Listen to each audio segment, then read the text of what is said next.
There we go. We're live. Are we there now? They're on now. Okay. Well, I will once again call the meeting of the Kendall County Burning Fair Oaks Transportation Committee to order. We want to thank you all for coming. Hope you had a great Thanksgiving.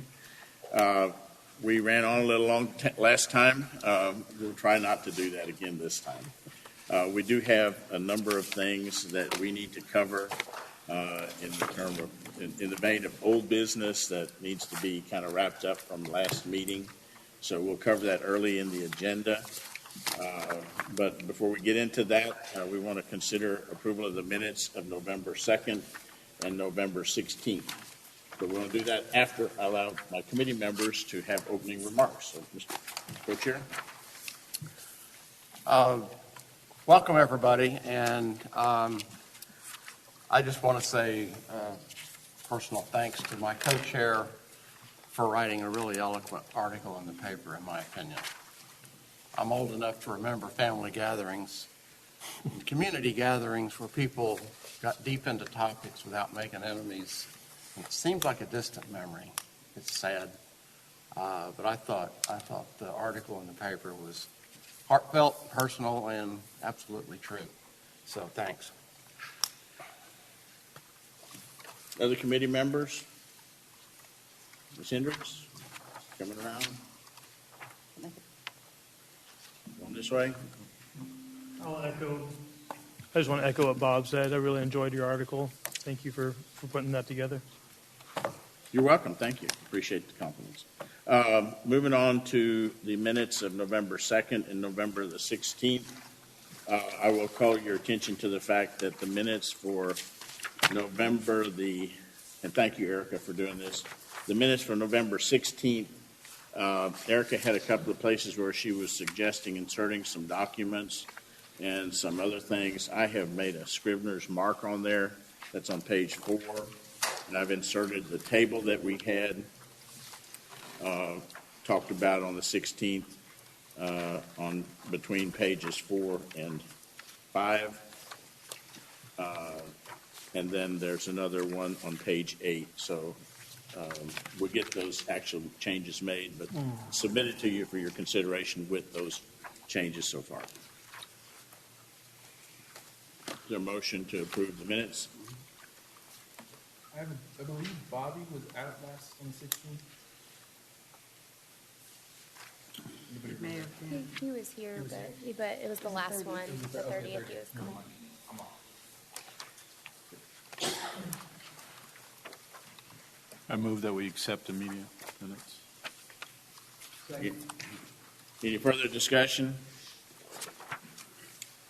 Any objections to approving the minutes? If not, they're approved as presented.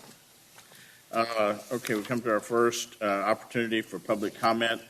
If you would come forward to the microphone so that the audience that's watching, and we're recording this as a benefit of hearing what you have to say. And if you would limit your remarks to 3 minutes, and I will try to keep track of that and be gentle in telling you you're getting close. Mr. McNaught? That I got the name right, correct? Yes, sir. Okay. Thank you. I appreciate it. Good afternoon, everyone. And my name is Bill McNaught. I am a resident of Kendall County. And I'm just here on that same issue of authority that we talked about a little bit last time, Chairman. And your very comforting affirmations that there would not be any power play by bigger entities outside of Kendall County coercing us in any way to make decisions that might fit into their regional plan rather than us just making decisions for the benefit of our own county. So that was really reassuring to hear that.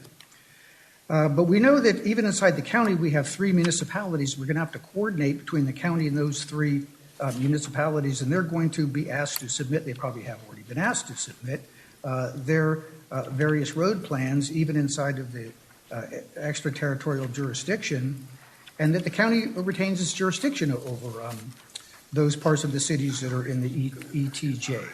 So, the questions that we have are, each one of those entities is supposed to promulgate the rules or regulations, what they want to do. And I guess that's going to be submitted to the county, and the county is going to have to shave off the rough edges and come to some type of agreement if those 3 entities don't adopt some type of uniform approach. So the question I've got is, are we waiting for the formal reports to come in from the 3 municipalities? And if so, when it comes into the purview of this committee, how will that be handled? Will the 3 cities come in and will there be public hearings on that, or will that shift to the steering committee, which might not be done so transparently in public? Or will all of the types of reconciliation processes in order to put this plan together be done in public, or will there be a point at which that'll slip outside of the public hearing and we'll have other processes that are going on to make this decision? And so I'm interested in this reconciliation process. And also I've noted that the material that you handed out was really strong in saying that Kendall County is recommending the use of the existing roads now in order to preserve the character of the hill country. And that's a really sensible idea. And I want to know, to what extent will that sort of public policy statement permeate this entire process, so that when we get to the reconciliation point with the cities and the counties trying to soften it up, we hold that principle significantly high, that we don't want to damage the environmental character of the hill country. So if you can just tell us how it's all going to fit together to get to the final product, I'd appreciate that insight. Thank you. Thank you, Mr. McNaught. To answer your questions in a very brief sense, there won't be any approval of this by this body of the plans and programs submitted or developed by the 3 sponsoring entities. We answer to them. We give them advice and counsel, and it's up to them to take our advice. Hopefully, its value proves itself, and the fact that they've all got representatives here will compel them to follow the spirit of what we're recommending.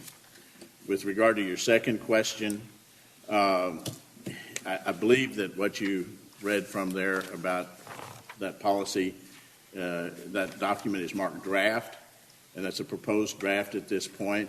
I believe that's the spirit of what I hear from the committee, but until we actually get to a final recommendation and approval, it's premature to say exactly to what extent that will find its way into the final report. Excuse me. Jerry? Bill, you mentioned 3 municipalities. I'm sorry? You mentioned 3 municipalities in Kendall County. Well, we have ETJ. I think he just misspoke. I think he meant 2 municipalities in a county. We reported San Antonio was one of the municipalities that has an ETJ overlap. They do have a very small area, but we have not asked for the representation on this committee because their area of ETJ is so insignificant. Well, good. I think that's some reason a lot less than public here. San Antonio will not be present. And will Bob and the citizens group be active during that reconciliation process? Will that be done only by the entities that are sitting at the table, but in another meeting off-site from this public forum? Was that directed at me? Well, I'd be happy to have the answer. Don has been answering, but Oh, I thought you said my name. I did too. Go ahead. We are a citizens group talking amongst ourselves with the community and with ourselves, and we're going to make recommendations to 2 cities and a county. At the time we submit a report with recommendations that have been adopted by this full committee, short of Don and myself, our work is done. And we are not decision makers. We don't have legal standing. Our report won't have legal standing. We are not, therefore, assessing any legal obligations on anyone receiving it. But my sincere hope is, given the openness and the length and the depth and the thoroughness of this process, that the report will carry a lot more weight than reports in the past, in transportation studies in the past. I think the amount of sincere work, data gathering, outside education, collaboration is noticeably different, and I leave it to others who were part of previous attempts to do congestion management in this community to agree or disagree with that. But if I'm right, then I think they will take it more seriously, but it's not a legal obligation. Any other members of the committee or public? Mr. McNaught, are you coming down to discuss? I forgot my pen. Okay, good. I'm down to get my- Any other public comments? If not, we'll move on to our next agenda item, which, Oh, I tell you what, sir, if we can follow up on that, so do I understand you guys are going to make a recommendation? Mr. The McNaught, recommendation- thank you. We're going to give you 3 minutes at the end, okay?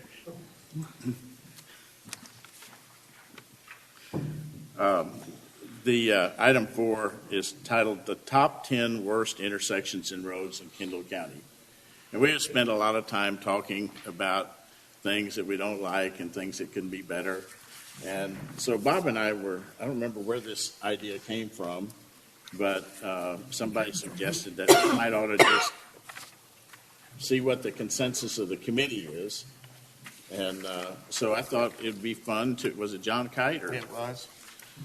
might be fun just to have a vote on that and see, a kind of a secret vote, and then we'll tabulate the results, and it might be an interesting data point to see kind of where we are.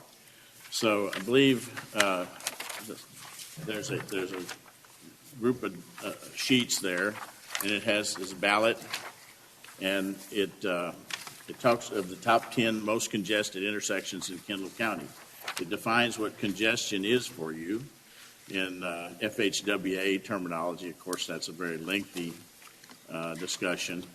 And then there's some sources of congestion there and the reference of where it came from.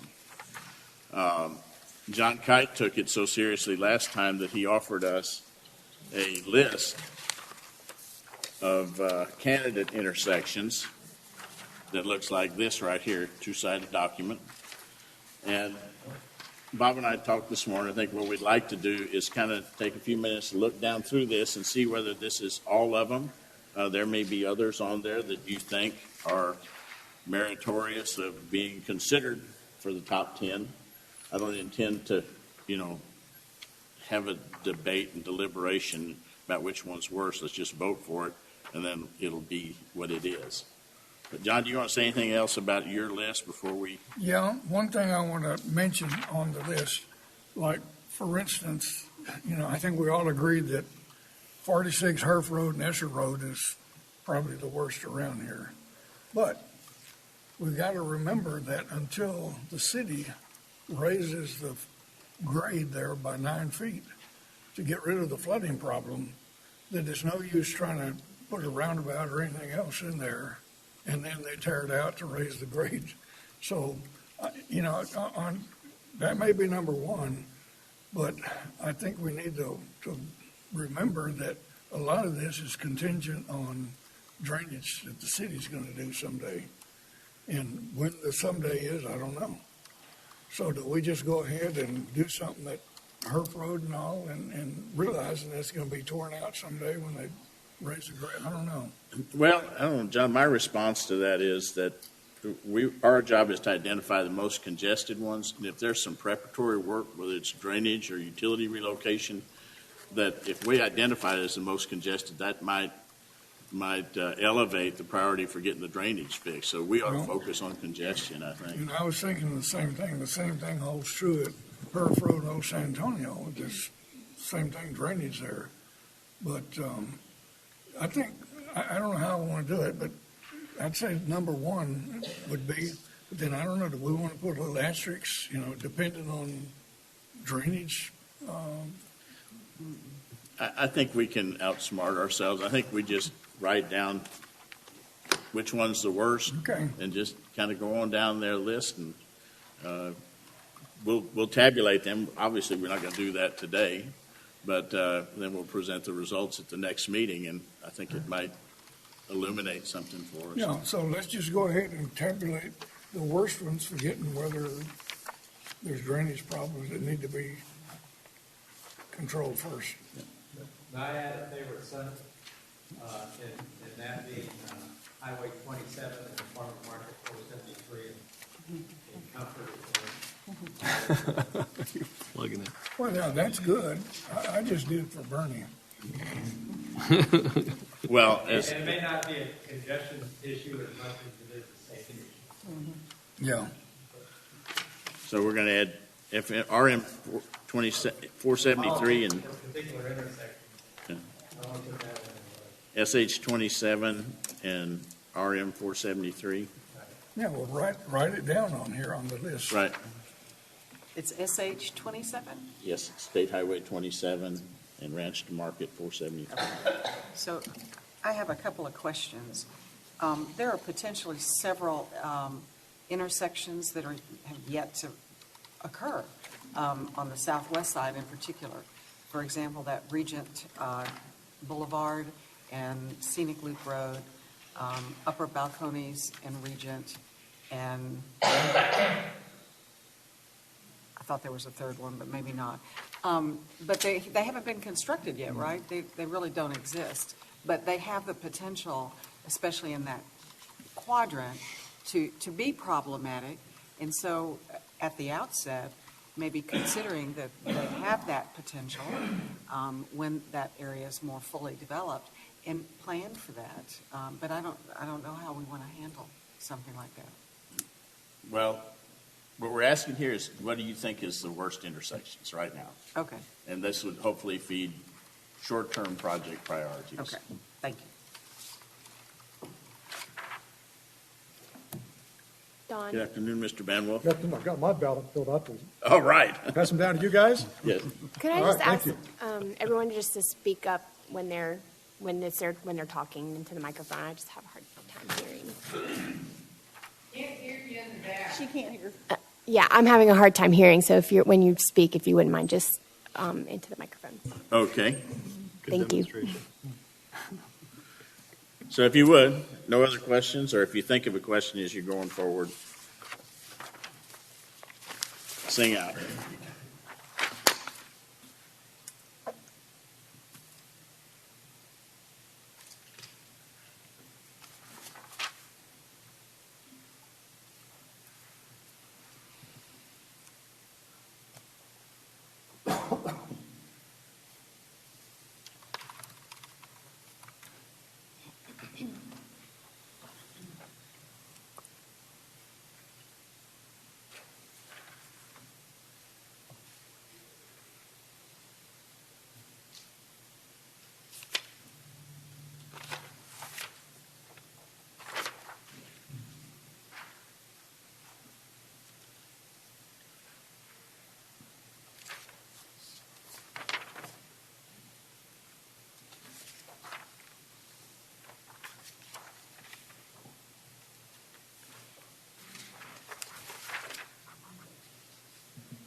It may seem awkward, Seth, awkward silence to walk into this room, right?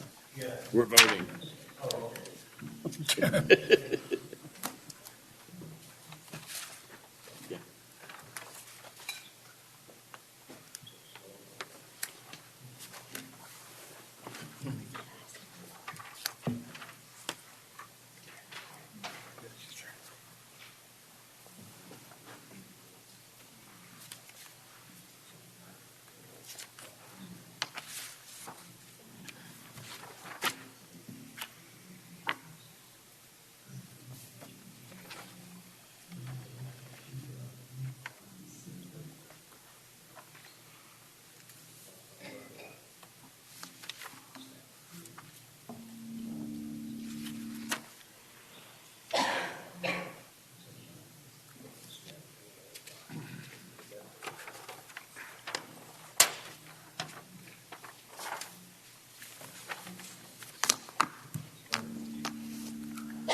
Thank you.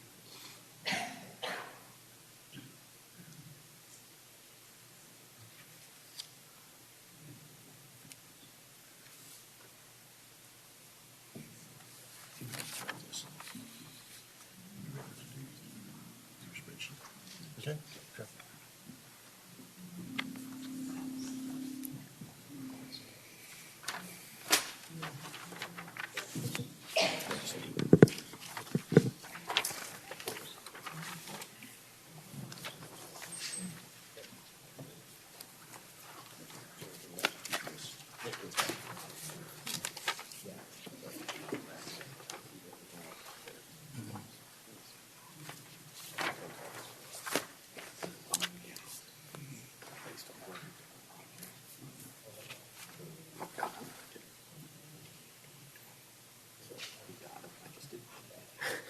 He's going legit on it.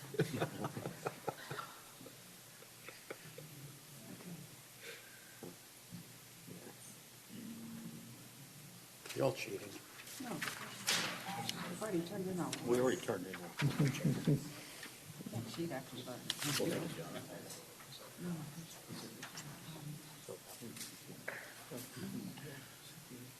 John, I thought you had already ranked them all. Yeah. He's submitting section designs. Oh. Cost estimates. Okay.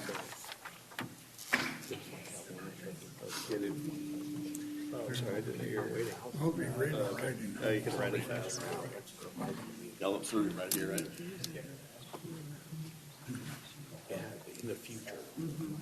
So that's gonna give it quite a bit more.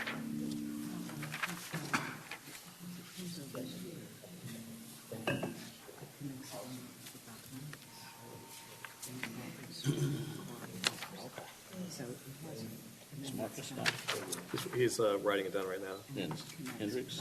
Northern? She's writing hers down as well. Yeah. So it's not that. Whether you can read it. Doesn't matter.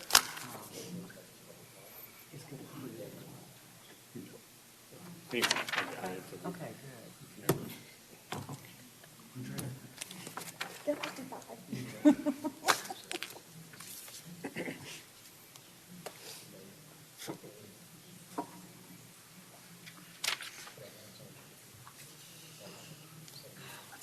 I'm warning Jonah that I'm going to contradict everything he says at the beginning. Oh, thanks, man. That new haircut. That would be entertaining to see you three go at it. Funny. We could actually, if there was a legitimate thing, we would go at it. It would be sincere if we did. Turn it back carefully. Yeah. No, we have our discussions sometimes, but they never get heated. And so we just so, but we'll go rounds. Most of our problem here is that all of these are neighbors. I don't have veto on it. I'm tired. And it's site. Burn it or vote down. Lately, and I've just burnt. My wife told me, she said, when we go, you have to just ignore everything that comes through. So I'm gonna put the auto replies on, I'm gonna go ahead and pull on people. Trip to Piney Woods outside of Sacramento. She did that. No emails, no posting on Facebook. Nothing. There's one that gave it. First evening I talked to her, she said, you have a real your voice, you have. It was therapeutic beyond words. I maybe should turn off the Facebook back. Actually, I think so. I'm just I go on it, that's where I get my, it's like my exhaust valve for safe topics. You know, well, I don't go like full political or whatever. I don't think I do. But still, yeah. That's pretty bad if you don't. To be on the topic phase. You need a microphone. Do I really? No, I'm teasing. I did for a while. I think I gotta pull it back.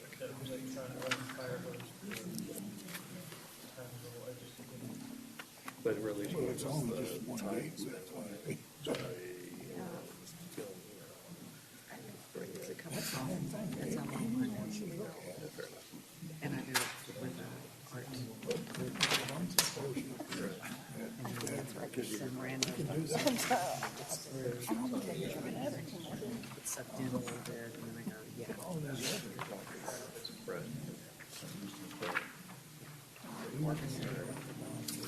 Although I probably will invest a little bit of time on the front end unsubscribing from stupid listservs. That's a good project. Just because it takes time to do that. And people put me on there. So I get, Everybody's done. partly I'm applying for college right now. All the colleges. Oh, we did. I don't know how that happened. Waiting on Dale. Not that we're rushing him or anything. My number 10. You may get started. You can. Okay, I want to, Jonah, this is for you. Now you got to pay attention.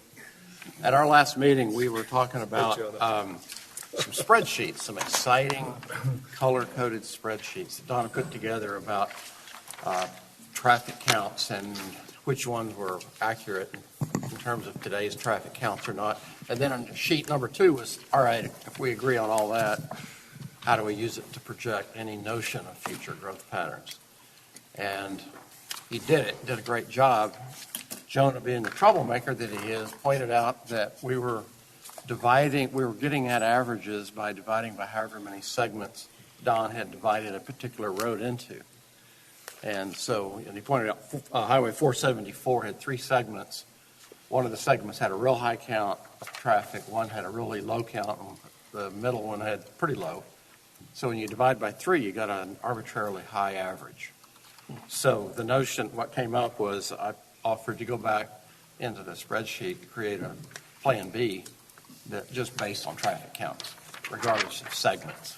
And that's what you've got. It's called traffic-based versus segment-based. And there are 8 different roads on this list. 4 rose by using traffic rather than segment. 4 decreased the average annual growth rate by using traffic versus segments. By far, as we discussed the last one, by far the largest difference was, in fact, 474 segment. Just because it had 3 little segments and one of which had a real high traffic count, so it skewed it. I don't think any of the new information cast any serious aspersions on whether the first basis was good, bad, or indifferent around moving forward. They were in general agreement except for 474. But there it is, and it'll be on the website shortly. Northern has it. You can, if you love spreadsheets, you can just jump into this one and spend a week.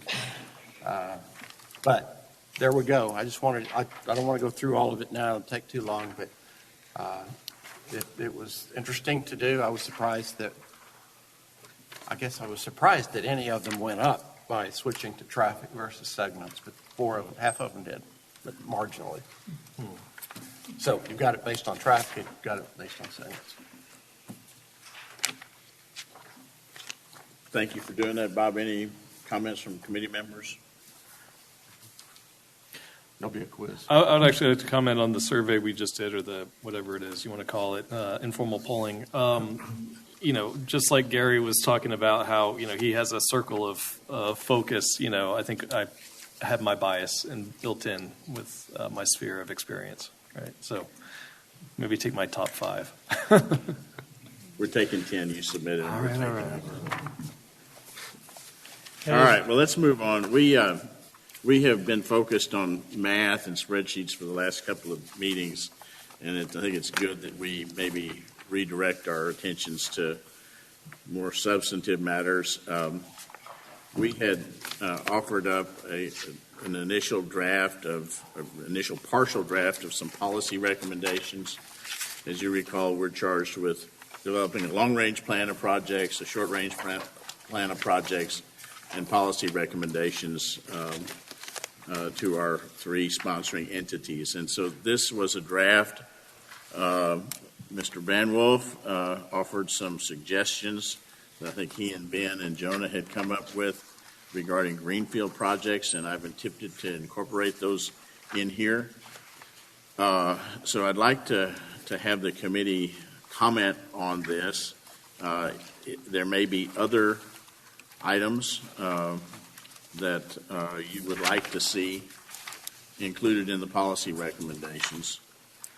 But this is your chance. We are rapidly approaching the time for us to get serious about drafting this and getting it submitted and then letting us go on to whatever we were doing before we started this.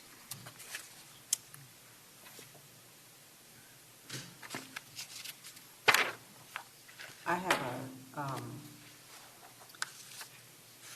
are we able to comment now? Yes, please. Into the microphone.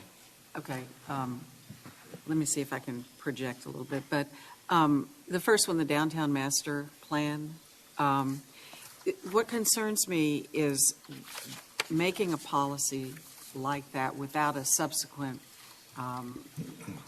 section that addresses an alternate route around downtown. My concern is that if we recommend this policy and it's taken up, then have we defaulted our recommendation for an alternate route around downtown to TxDOT, which I think that will not serve the community well. And I don't really want to be in the business of recommending that route personally, but I don't know that we can separate the 2 issues from each other without inviting TxDOT back into the community.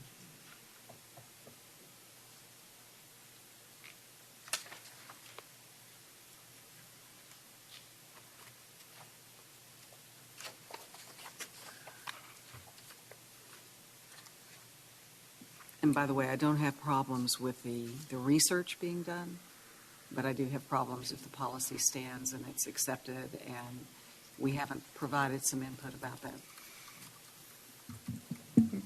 Bitsy, can I get some clarification on that? So the meat of the policy says, first, the city of Bernie would evaluate the costs associated with assuming responsibility of some or all of the TxDOT roadways within its corporate limits.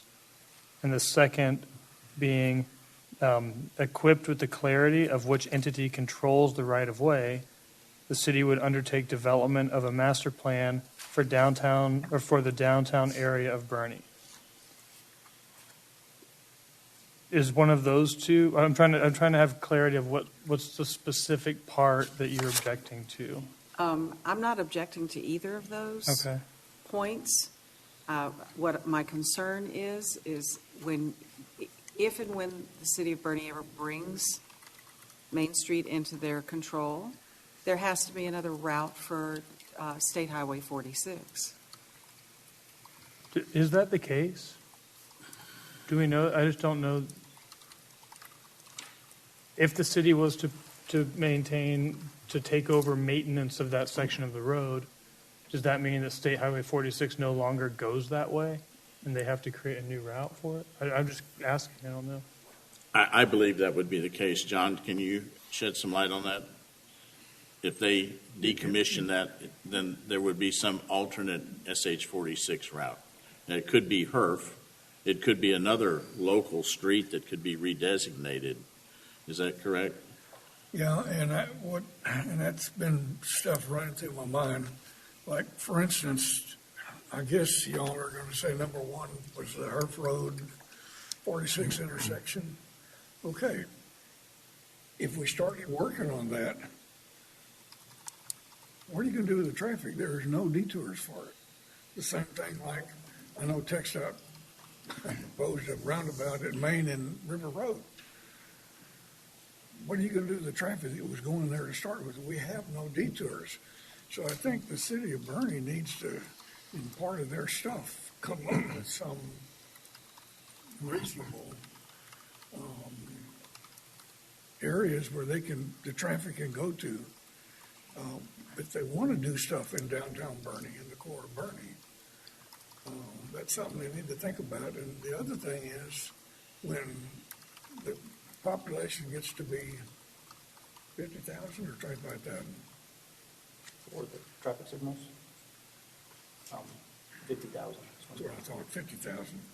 So whenever the city grows to 50,000, all of this traffic signals and all these things on this, in fact, it surprised me how many traffic signals TxDOT had in Bernie. That now becomes the city of Bernie. So it's something we need to sit down and look at, that if we really want to do something with a core, there's going to have to be, and I know a lot of people don't want to talk about a loop, but it doesn't need to be a loop. It just needs to be a diversionary that can take you from one highway to another without going through downtown Bernie. Well, this is something we need to get serious about. And I know some people, they don't want to be controversial, but sometimes it just gets to be. I think we're there. Bitsy, your question is a little bit nuanced, and so I'm struggling with it.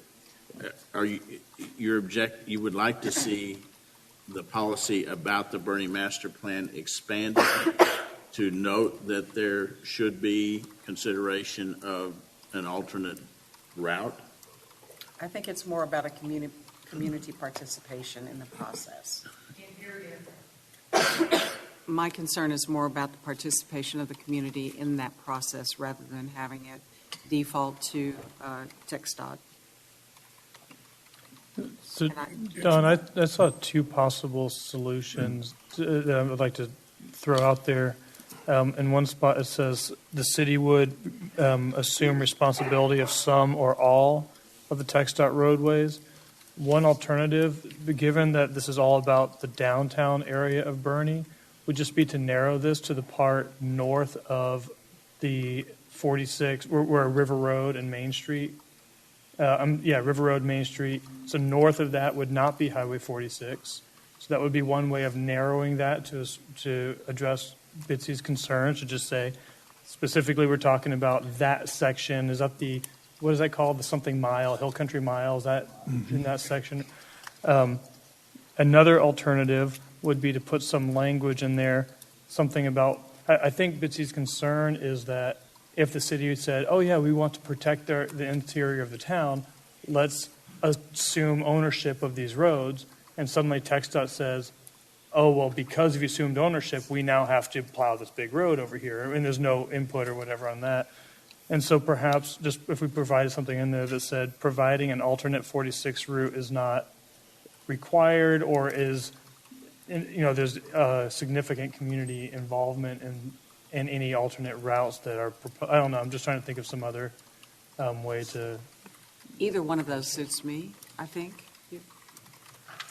Well, that's the whole point of this committee. Back in, 2008 or so, when they wiped their hands, they told TxDOT, take all the routes off the map. There are no routes on the map right now.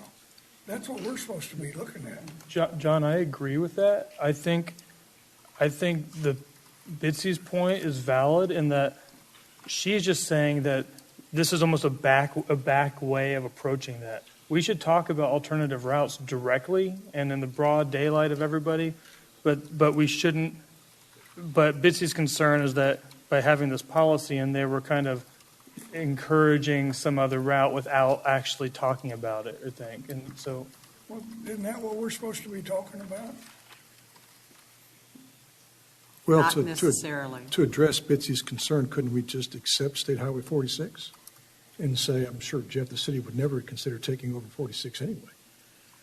So if we accept 46, then that stretch that Jonah's talking about, south of River Road down to Bandera Road, that 46, that segment would never be controlled by the city. So State Highway 46 stays intact. No need to create a backdoor loop. Although not to foreclose additional alignments or new greenfields roads, because I think we certainly need them. Jeff and I were here last night for a Planning and Zoning Commission. There must have been 50 people clamoring for a different way to get to I-10 from east of Herf and Esser, other than going through that intersection. And they didn't care if it was a north or south route. They wanted something in addition to that clogged up intersection to get to 10 from Champion Heights or Esperanza and all those places that are east of Longhorn. So to John's point, there is no alternative. That's it. And that was what we heard loud and clear last night. They want some relief. They want a second access point somewhere that they can go to get to 10, either north or south. It didn't matter. They just want a second access point.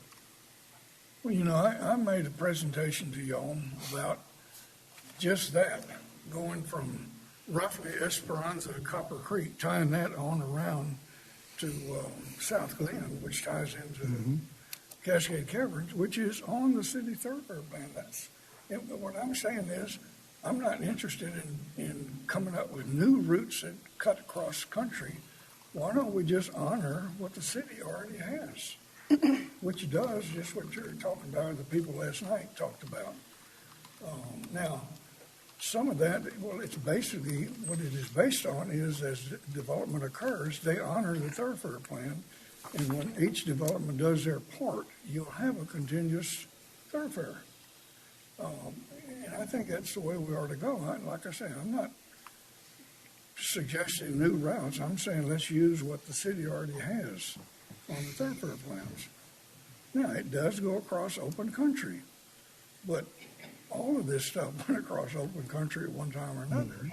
And what's happened is we've waited so long, we've talked for 20 years that I've been here. Well, I've been here 50 years, but we talked about plans for over 20 years that did that. But now we've waited so long that the routes that we talked about are now in subdivisions. You're not going to be cutting through subdivisions. So why not? We need to get serious and talk about this, or we're going to be in standstill like we've been for 20 years. And we keep saying we don't want to do this, we don't want to do it, and it just gets worse and worse. Now, we didn't do that on our schools. We built, when I moved here, we had one elementary school. Now we got a dozen or so, high schools, middle schools and all. Same thing with public services, fire. We got one fire station we moved here. Now we got a bunch. So why are we not doing the same thing with our mobility requirements? Can I ask to clarify something, Tim? You're talking about traffic on East 46 heading to I-10 from Correct. Esperanza and so forth, and they don't want to use Esser to Blanco to Johns Road to I-10? Is that not? They want to avoid the Esser, Herf, River Road 46 intersection because that's where the congestion is. They're looking for an alternate route to get south to San Antonio or north to Comfort and Fredericksburg without going through Esser, Herf, River Road, and 46. I just want to add that I think, John, I think that we are going to get to, my understanding is we have specific suggestions that we are going to be discussing and talking about when Northern shares those at one of the very next upcoming meetings. And that I think the issue here is that the title of this policy is Downtown Bernie Master Plan. And it's meant to be about downtown Bernie. And Bitsy is just recognizing that, hey, this policy, the way it's written, might have broader implications beyond this. Is there a way we can make this policy just about downtown Bernie without having all this other stuff? And I think that we can talk about the specific suggestions that we're prepared to talk about in one of the next meetings that we'll be getting to. I can also say clearly, to lead the policy recommendations with this, I think is wrong. Yeah, and I was Yeah. going to suggest that. And because the rest of the policy recommendations, if approved, kind of can mitigate to a great degree some of my concerns. And I'd almost rather see it put at the back end of the policy recommendations so that we can get to these other policies that do have some strong, support behind them. So I think that there's that part of it too. What are your thoughts about the bifurcation of the SH 4687 roads? I mean, they're both TxDOT roads, but, east of, do you think that's worth considering further or discussing, or Main Street's Main Street? I'm not really sure I'm understanding the question. Well, I think Mr. Banville suggested that what we do is, one approach would be to say, well, we can talk about downtown as being everything, I'll just say, this side of Cibolo Creek. Uh-huh. And that sort of leaves out the SH 46 question. And Because, that's correct, because State Highway 46, it comes into Main Street, Bitsy, at River Road in Maine, and then it continues down from Cibolo Creek to Bandera Road to pick up with State Highway 46 going west to Bandera. Okay. So the sense is just take out that segment between Bandera and River Road, and that will always be TxDOT's. I'm fine with that. Okay. But 2 weeks or a week ago, when this came up, if my memory serves, and it usually doesn't, the concern was about Business 87, which Main Street is all the way up, and that the same caveat would apply, that if we're going to take it back from TxDOT, TxDOT's likely to ask for an alternate route for Business 87, and what might that be? I also thought a week ago, the way we disarmed that was to just rip it out. This thing started by saying the city needs to take it over, and here's a two-step process to do it. And because of that gigantic unknown threat that TxDOT would mandate an alternate route for Business 87 or 46, that doesn't say that anymore. It just says examine the pros and the cons and then do a Bernie master plan update. So I thought we had made the effort to finesse the concern and defer them to later, with absolutely agreeing with what you both know. We've got a lot of controversial projects that are going to be discussed and should be discussed in this committee very soon. And we're going to get around to every one of those. Well, my response to TxDOT, if they claim, we need an alternative to Business 87, I'd say that north-south alternative is I-10. We don't have an east-west alternative to 46, but we surely have one to north and south, and that's I-10. That'd be my response. Okay, I think I've got enough to make another stab at this. Thank But you. I'm sorry. No, contentious on day one. No, I appreciate your comments. I think they're appropriate and relevant and helpful. Gary, you had your hand up. Was it on this subject or was it on? I got it. One question I had was, are the rules pretty black and white in the sense that ownership of a segment of roadway, or is it possible that TxDOT would lease a roadway back to the city for the city to care and keep that section of the Hill Country Mile that goes through downtown? That TxDOT would maintain ownership, but the city would have operational authority. Is that? I'm not familiar with that type of concept. It's something Okay. I can look through it more. I know they are going out of their way to try to pass maintenance onto the city. And that's the city's biggest concern, is inheriting the maintenance cost and the forever maintenance cost that would create. But in terms of establishing rules such as parking, that falls with TxDOT, as well as crosswalks. Correct. And that still falls with TxDOT, and that's not something that they would allow the city to establish. They have their protocols and rules, and we can work with them, but it's a very complicated process. And they have ultimate authority. And correct. And at the end of the day, they have ultimate authority. Okay, thank you. Okay. Sorry, one other thing. Did I hear you know, there tends to be a public perception of how something's presented, and jumping to the conclusion that this is a priority of the committee. Did we mention, or did I hear something said that we take this component of the master plan and move it back into the priorities? That was Bitsy's suggestion. I support that. I think it's a good idea. Good, thank you. The next one has to do with preserving hill country environment and character. Any comments and questions? There is, some gaps in that could certainly use some filling out if people want to wordsmith.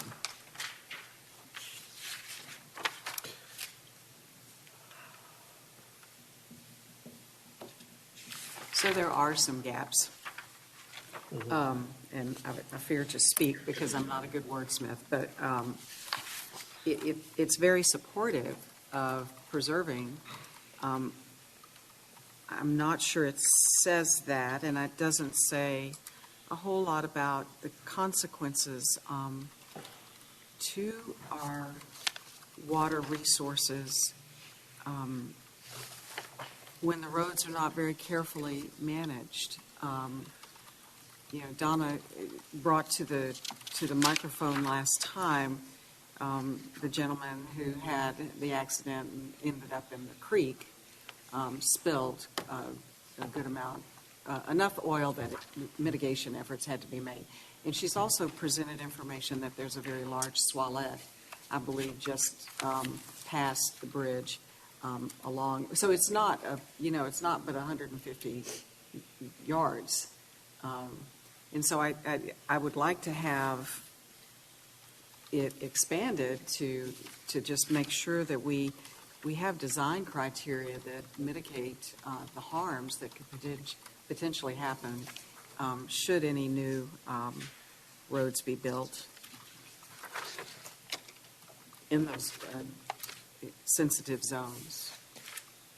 I like that suggestion. I think that's an add-on that I think I took for granted. Maybe we need to discuss that more, but also I do wonder how we handle conservation easements. It's not explicitly called out that we would respect, say, somebody who's put in a conservation easement, and I don't know if that's so. I just have a comment. In terms of the runoff and other things in terms of the environment and concern, to the best of my knowledge, all these projects require environmental impact statements. They look at the environmental impact, look at waterways that could be impacted. And so I think there's a process in place and a way to address those. And so I'd be a little cautious without fully understanding what those are. I have a good idea on the federal side what they are.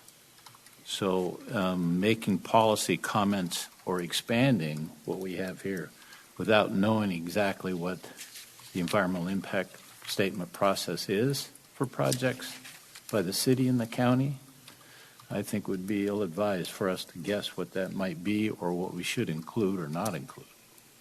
But I know it exists. So do you think that the design elements would be burdensome? In other words, the road design elements? It wouldn't be burdensome, it's just more complicated. There's roads that are built over the recharge zones in San Antonio and San Marcos and Austin and Wimberley. That's all recharge zone, and there's rules in place. The TCQ created the Edwards Aquifer Zone rules. For whatever reason, Kendall County should have been in, but whatever happened in the 80s, it didn't make it into the recharge zone. But there's roads that are built every day on the recharge zone that meet all the environmental aspects of it. And that's the other part I'll add is the rules that we just recently created with the UDC. Mm-hmm. Any project that's built in the lower Glen Rose area will have to do a geologic assessment, have to go out, send a geologist, certified geologist out there to look at the site and look for recharge features. We copied the rules from Dr. Vinny helped us, but we copied the rules from the Edwards Aquifer for what you have to do for that. And then the other part, as mentioned, like for the project we're working on NPO, any project with federal funding, there's all sorts of environmental studies that have to be done and put in place as part of. I'd like to weigh in on that. Thank you, Jeff. Everything you just said is true, but the quality of that work is, I think, somewhat in question. As opposed, there's a vision of doing an environmental or geologic assessment where you're really trying to get at the truth, the pros, the cons, the benefits, and the cost of doing something. There's another where you're just trying to check boxes. We had a hearing. We had an environmental impact assessment. We did a geologic assessment. Let's get on with construction. And so I think there's a bit of a reality and a lot of public perception around the fact that that's really not to be trusted. So as a citizens committee, I think it would be absolutely appropriate if this group wants to make a clear statement about desired outcomes. And Dell, I completely agree. We do not need to get into language that would have us somehow specifically enhancing federal rules or regulations or contradicting them, God forbid. But I think we have every right to say what's important to us. And a lot of the wording in this thing does. It speaks to the character of this place and the desire to protect it. The last thing I want to say is, when Dr. Venny spoke to us, he acknowledged there was construction over recharge features in Austin. He did not say it was a good idea. He did not say it was done in an environmentally perfect manner. The decision was made that this road has to be built, and so they did the best they could given the constraints they had. I think he came as close as he felt like coming to say to us, it's a really bad idea to build over these features in our community. But if we have to build a road somewhere, you're going to pay the price around threats, environmental threats and whatnot. So I think it's appropriate that we take a careful community stand around what's important to us and not get into the minutia. And the other part I will add is all these rules and effort that the city has put in recently to our codes to protect the city of Bernie. The moment you cross out of the city into the county, none of that applies. So much of this is a regional issue outside the city limits. So I agree that some of these rules, I want to take some of these city rules and get them out into the county as well. Do the UDC rules with regard to environmental protection apply in the ETJ? In the ETJ, which is 1 mile from the city limits. So some of these roads are a lot further out than 1 mile. I mean, I could be comfortable with something like that, where you use these you apply these standards to any kind of projects within our county-wide area.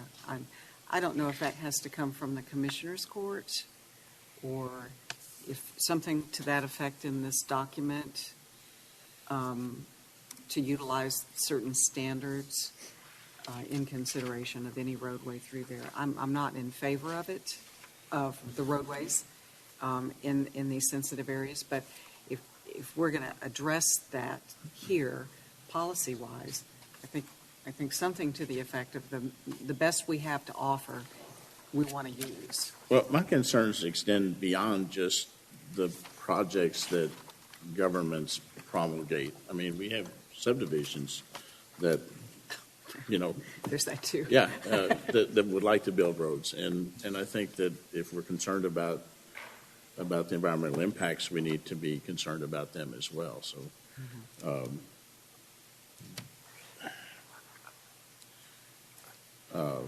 Don, I just kind of a question for clarification. How do county rules influence these developments? I mean, I know you guys have flood mitigation requirements, detention requirements.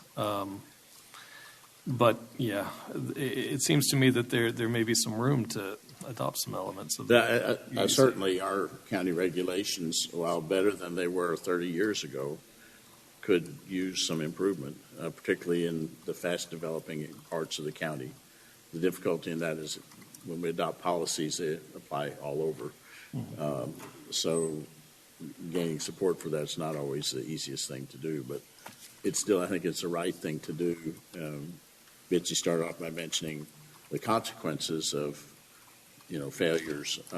Some of these are bells you can't unring, and we need to be cognizant of that. And Well, I guess I'm just trying to figure out how that can be anchored in on this. I mean, you could say, oh, it's just for this one road, but it also seems like best practice for that entire area, given what we've all learned from Dr. Benny. And I realize it's not in the scope of this group, but I'm just throwing it out there. It's well, I'd hate for us to get into developing specific regulations. What I want is to communicate our support for appropriate, effective design and regulatory actions that accomplish that.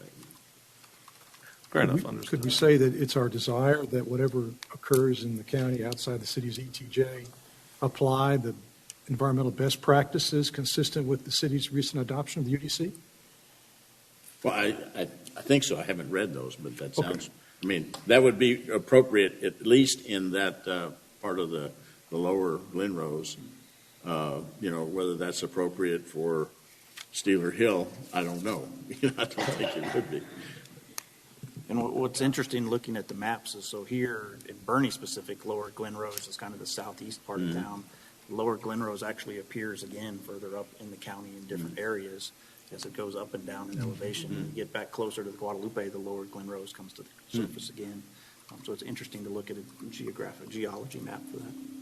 See, I think if we build some strength by addressing the issues in these other policies, by the time you get down to the Bernie Master Plan downtown, we've already built into this policy recommendation some strength and but some strength and some values that can guide any kind of alternate, US 87 or 46 or, if that comes to pass. But as I was thinking about my concerns, I thought, well, if we looked at the rest of this and gave it some strength, then when you get to that other possibility, there's already been built in some mitigations. Don, real quick, I think we need to make it clear that what we're working on here are policy recommendations, and they're not necessarily going to be ordinances or rules that are arbitrarily applied by the entities. That will pass on these recommendations to the entities, and hopefully they'll embrace them in some form or fashion. But it does. We're providing guidelines that we think are important for this, from this committee, for the community. And it builds from there, and hopefully over a period of time, the entities that adopt them, and they'll also work towards being somewhat consistent in their building codes and their recommendations as a whole to who they govern. Is that correct? Okay. Well, it would also be about, it's from an RFQ standpoint, it would have to be built in so that's literally what they're bidding to do is to implement these protections and not just say, to Bob's point, oh yeah, TCEQ says what we're doing is right. I've got anecdotes I could run on. I'm not gonna start throwing them out here, but I think there's a good point there that you can't necessarily look to the government entities, which also are frankly political bodies to some degree, right? They're not sacrosanct. They're not independent. And they can be twisted and contorted in terms of how they interpret their rules or how they apply them.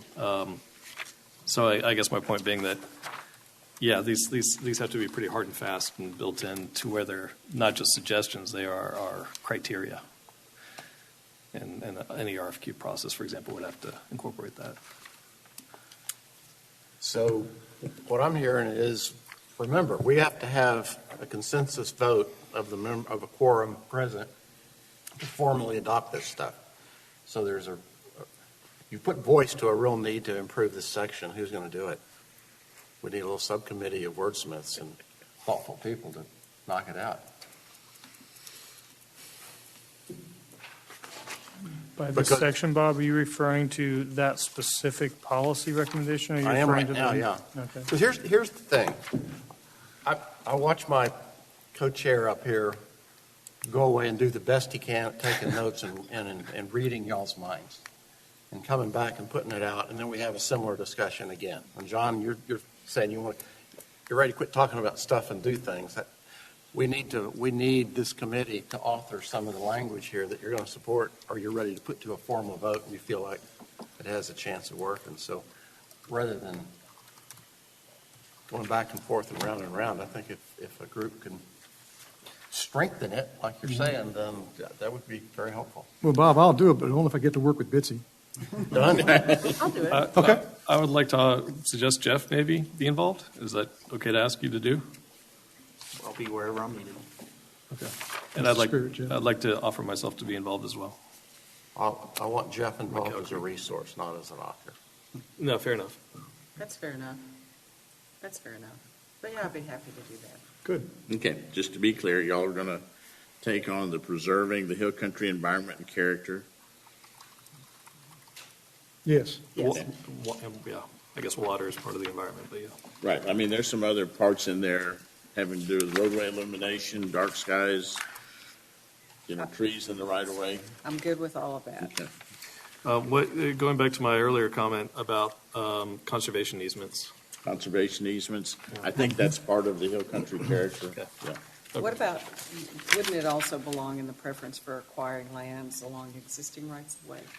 I mean, no? I mean, I don't know. Okay. I was actually moving on now to the transportation system planning and development. That little blurb right there is from an ancient version. I suggest that we move that down to the major thoroughfare section and combine it in there. I think it's already in there. But then we move into the issue about acquiring lands along existing rights of way versus greenfield alignments. And there was quite a bit of discussion about that. And I think then Tim had added, where is your stuff in here, Tim? Yeah, it's at the bottom of, they're not numbered. If you go to I think it's the third unnumbered page, at the bottom of that page, Yeah. where it begins, There it is you go. likely widening. Those are the concepts that Ben, Jonah, and Seth Mitchell and I discussed over several meetings, which we felt were important to any sort of greenfield approach. Are you happy with what's captured there, or do you think we need Other than the comment about my mixed emotions, Well, I just wrote down what you said. I know you did. That's okay. I still have mixed emotions about this, so I haven't resolved that internally yet.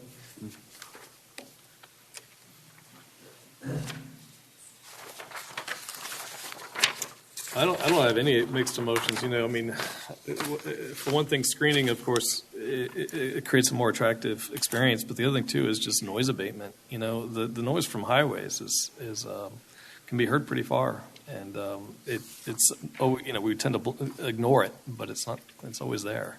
It's not pleasant. It certainly exists. Yeah. If you go into a natural space and you just sit there and you go, oh, it's so peaceful, and you go, wait a minute, no, it's not. You hear I-10 and other things a lot. So I think what you're It's not saying, that Ben, peaceful. is if it comes down to those that are using this new roadway, whatever it is, wherever it is, enjoying the beauty of the hill country, the adjoining landowners' interest in keeping their peace and quiet first and foremost should take precedent. Well, it should be an important factor in a construction strategy. And I'm okay with that. I mean, I'm fine with that. In Dallas, they're doing a lot of that kind of stuff. North of the Totally, Tollway. certainly did, yep. So, Okay. Don, I have a couple policy thoughts here, and I just don't know that some of them may already be addressed in this. I've been trying to scan through and see if they are.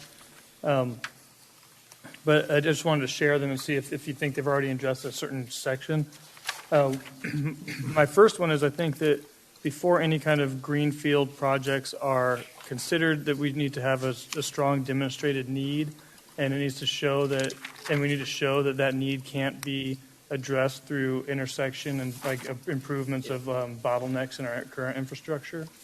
So I don't think that that's outside the realm that most people think, but I think it can be the case that when there's congestion in a town, the people think, oh, we need a new road, and really we need a better intersection. So I think we've all talked about that a lot, but I just wasn't sure if that was captured in some way. I think it's Number six. Is It's number that full- 6, John. Okay, thank On you. the top of the next page.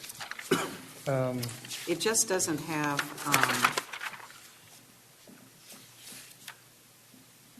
it doesn't have the proof value It just says it should be the last option, not the first choice. Okay.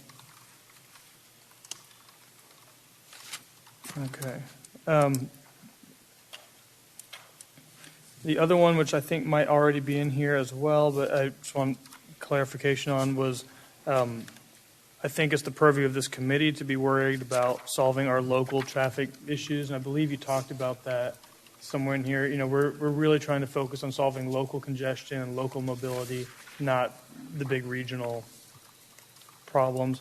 Can you tell me where that's discussed, or was it? If you recall. We can always insert that in item 6. If we want to, yeah, I could. Sure. I could find, okay, if it's not. Talk about addressing a specific, identifiable, local mobility problem, issue, or challenge. Mm-hmm. And then lastly is something that I've thought about a long time about how we could possibly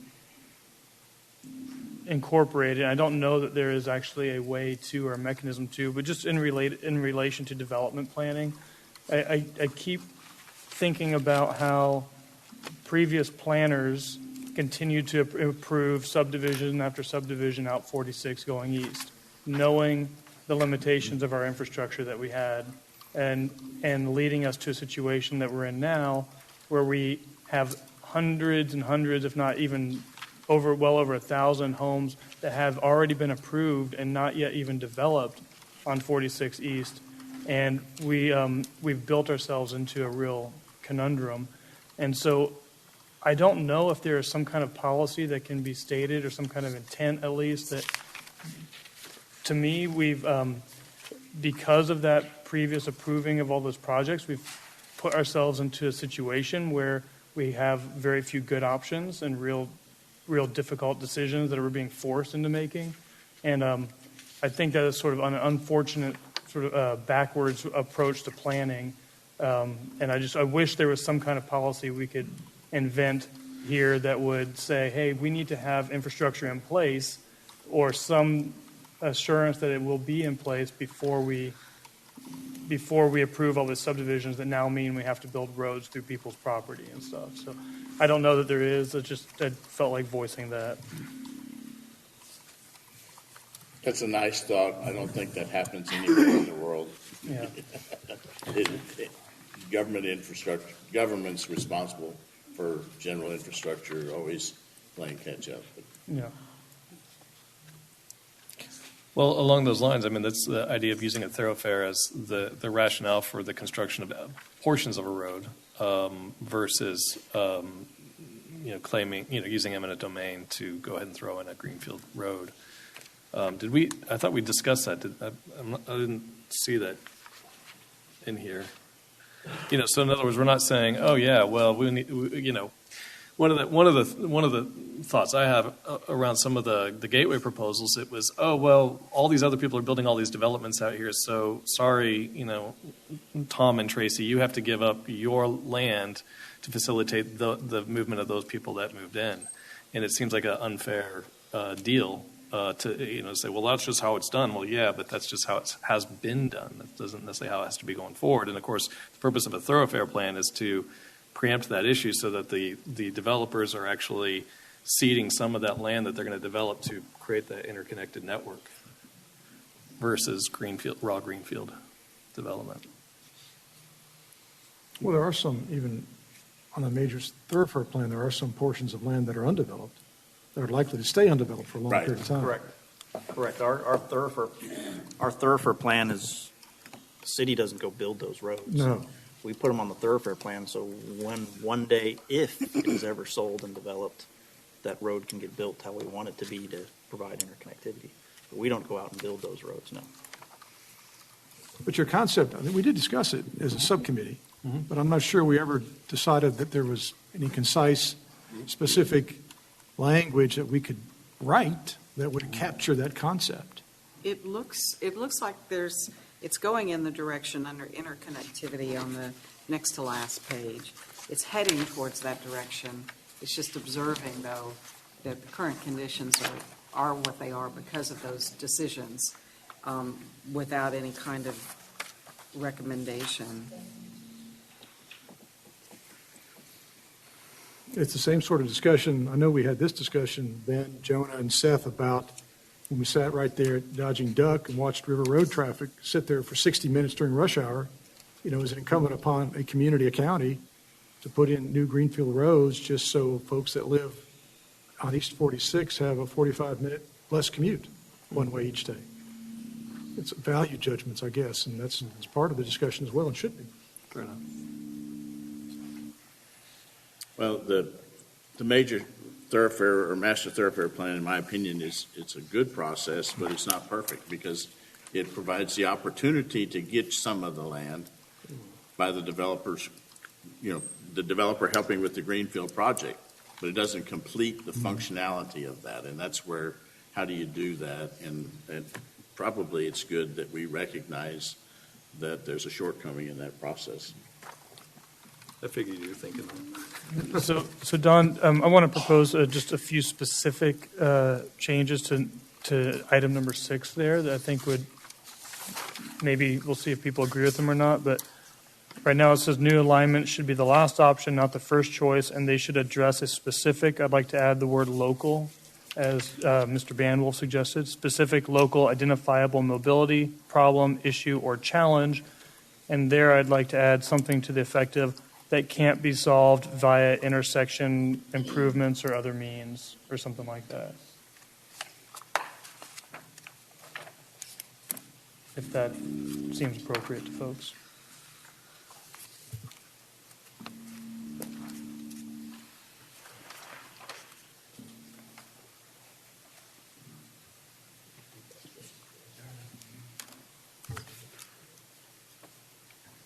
Doesn't sound like anybody objects to your suggestion. I also want to reiterate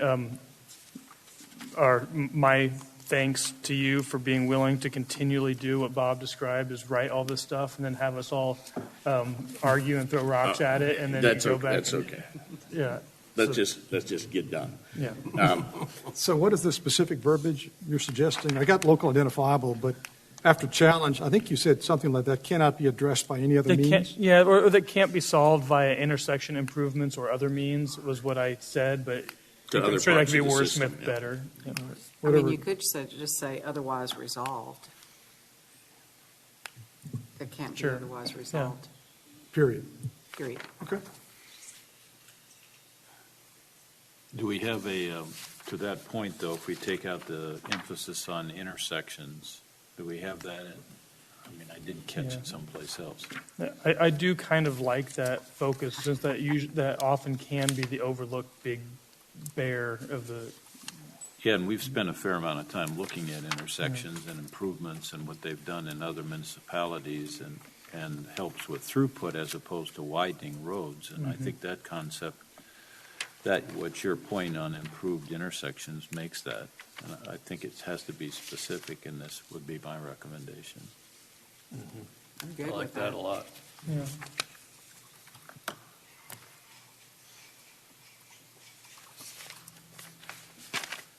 Okay, we're good to go.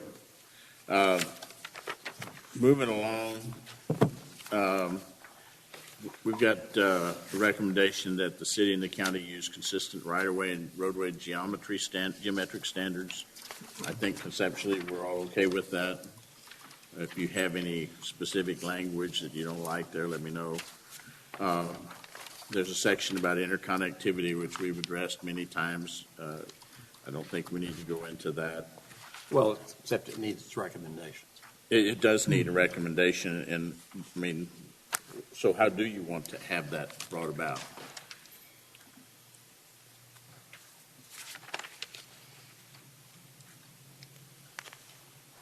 Do you want to recommend that city and county require, the development standards require connection to adjacent land, whether it's undeveloped or not? Or only when it's not, I mean, the HOA issue and the maintenance of the streets? I will tell you that I think the county hurts this process because we have a preference that we don't want to accept any more streets for maintenance. So that's an incentive for the developer to say, I'm not connecting to other streets and sharing our streets with other developments. I think to the extent that a particular part of that development's roads would serve the network, we ought to accept maintenance for those streets. So that is a policy recommendation that we might want to make. Adds a carrot to it, in a way. Carrot. For example, I'll bring up the Esperanza development and the Ranches at Creekside development. For those particular neighborhoods, the main road through the neighborhood is a public street that'll provide interconnectivity one day in the thoroughfare plan, but all the residential pods off of that are gated. We didn't put, there's not a gate up at Highway 46 that stops them. There's a public road that the private roads are off of. So it's kind of that, I don't know how to describe that better, but that it's allowing the neighborhoods to interconnect better because it does have a public road through it. Which, in theory, is a great idea, but I'll tell you from last night's public hearing, folks in Champion Heights don't want anyone coming down Champion Boulevard to get to Herb That's Elementary. what it sounded like. Yeah, other than their neighborhood. So, it's for some folks, it's an anathema. For others, it makes perfect sense. So I don't know how you word that, but that's human nature, I guess. But they want the relief. They want the relief, but don't come down my street. Just checking. Okay. Yeah. Yeah, I think that my philosophy on that is that the whole transportation infrastructure and the proposed changes are a lot about sacrifice of the community. We're going to be likely asking landowners to sacrifice the edges of their properties as roads are expanded. There's the potential of asking ranchers to, they're going to have to give up land potentially for roads. And I think asking people who live in a neighborhood to allow some additional traffic between neighborhoods to allow some connectivity is something that should be on the table at least, because just asking, one cohort of the community to shoulder all the burden of the infrastructure expansion doesn't really make sense to me. I think Jonah makes perfect sense, although instead of sacrifice, I prefer to call it opportunity to contribute to the public good. I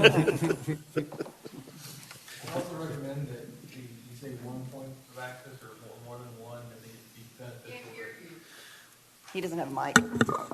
I think it'd be beneficial that you ask for at least 2 or 3 because that decreases the reliance on just one road, and everyone kind of sees that traffic going in that one direction because there's only one more point of entry and exit. So more than one would possibly decrease flood flow. Spread it all out. Exactly. And, prevent intensive use of the corridor. Yeah. I wonder, we do have an attorney on the committee. There's been 2 or 3 things coming up today that really, what's the law? Can public entity, could city council or county government pass such a requirement for interconnectivity for any future developments that no HOA could trump, that they could veto that? What if that were a requirement to build in our community is you're going to be interconnected? Now, you can set whatever HOA rules you want, but you're not going to, is that even legal? We talked about conservation easements earlier. Is it even legal to even pretend that once a conservation easement exists that we can do anything that could be interpreted as any kind of a taking? I don't know. I doubt it. I don't know. It seems like some of these things need an answer. Yeah. Well, I don't know the answer to the conservation easement because I have one. But I can answer the first question, which is if a developer comes to the city, the Planning and Zoning Commission, and wants to do an HOA, a PUD, they've got to come before us and and the city council ultimately decides this, and get approval. But in that process, we can negotiate and direct. You've got to have more than one point of access. You can't just have one way in and one way out. We can require that because they've got to come get our approval for that HOA and that PUD. The new UDC allows us to do that. But again, the council has the ultimate say-so on that. We only make recommendations. Good. Glad to hear. Because one set of circumstances is those homeowner association subdivisions that already exist that can object to people coming through their neighborhood now to get to that elementary. Public street, they can object. And that's a discussion negotiation that may just be a stalemate. I'm just wondering if we make a recommendation on future ones, it is a requirement. Can be. It's not going to be negotiated or argued about. You're going to do it. Mm-hmm. So I'll comment that the as Tim mentioned, the current UDC has requirements in it for interconnectivity for single-family neighborhoods and commercial developments. And really what's helped us a lot is even the fire code. The fire code has some very strict secondary access requirements. Now, what people have gotten through in the past was it'd be like a secondary emergency access, but we rewrote it in the UDC that secondary access has to be basically the same as the primary access. So instead of a secondary gravel dirt road to get in to be your secondary access, it has to be the same. Or one that has a lock gate on it. Exactly, exactly. So that's something that we have improved our language in the UDC, but that'll help future projects going forward. But yes, it's difficult to go back to past projects. Looking beyond what is written here, are there other concepts that fit into the policy recommendation that Northern? Okay, I have two that at some point I captured in our spreadsheets, our transportation tables. I believe they both came out of the subcommittee. One policy, and I don't know where it would fit, and you may have to clarify what you meant. The subcommittee recommends the use of roundabouts to move traffic smoothly, and I don't know if that was for current roads or in future planning. I think that was for existing roads. Okay. And probably for future. I mean, And for future roads too. you know, Carmel is doubling and tripling and quadrupling down on their approach because the citizens love it so much. Yeah. Was the second one that the county adopted transportation Yes. plan? Yes, the second one was the county-wide transportation plan, thoroughfare plan. I think that is incorporated into here. Okay. But there is been a suggestion that we adopt a county, or that we recommend adoption of a countywide bicycle master plan. I think that's a great idea.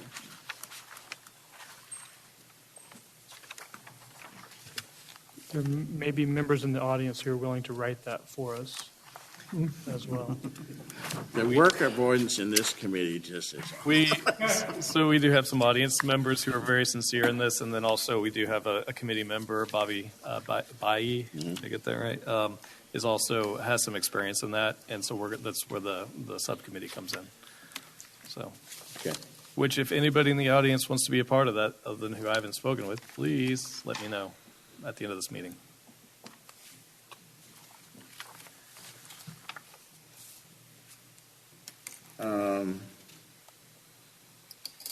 Anything else? I'd like to kind of get this policy section wrapped up.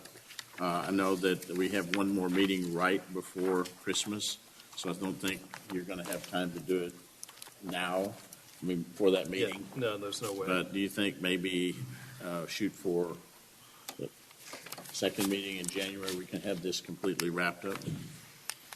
That'd be great. Yeah. There was one more thing down here called residential density. Yeah. Is that real or? Well, it's, do we want to have a policy on residential density? I mean, the city already has residential densities inherent in its zoning. The county has density requirements that are based on water.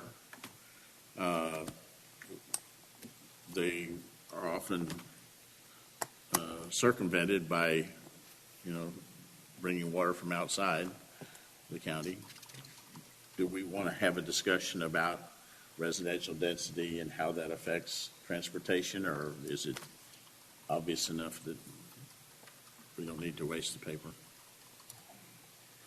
There's no doubt it matters around transportation congestion. I don't see any room for this committee to make recommendations that make a difference because it's totally out of our control. What about the committee making a recommendation that the county and continue to pursue options with the state to be able to manage density at the local level better? Yeah. No? Yeah. I mean, because we really can't do it, but we could encourage the county to continue. I know there's been efforts in the past by a variety of commissioners to pursue something to that end, and that could be. Well, yeah, I'm sure the legislature, which is so pro-local government already, anyway, will be happy to extend more powers to the county there, Commissioner. Not. All the more reason. Yeah, that's right. So I want to throw that question back to you, Don. Did you have a thought on that? Did you have an idea? No, I didn't. Okay. I All right, did I not, was hoping. just wanted to capture it, make sure we had Yeah, considered it. it's only going the other direction. I mean, would it be a statement of our frustration as a county? Because You know, I can always write frustration because I am frustrated about it, but, you know, I'd rather not clutter up a substantive recommendation section with things that we can really make a difference on. I'll save my whining for the newspaper, letters to the editor and white papers. well, I mean, I've always been favorable to a sort of a county strategic plan, which I think would incorporate more than transportation, but the transportation network is the backbone of that whole thing. And so in a sense, this is a component of that. Yeah, I don't know. As a county resident, I would actually like to see that very much highlighted. And, you know, all of these other policies, you know, they're clearly called out.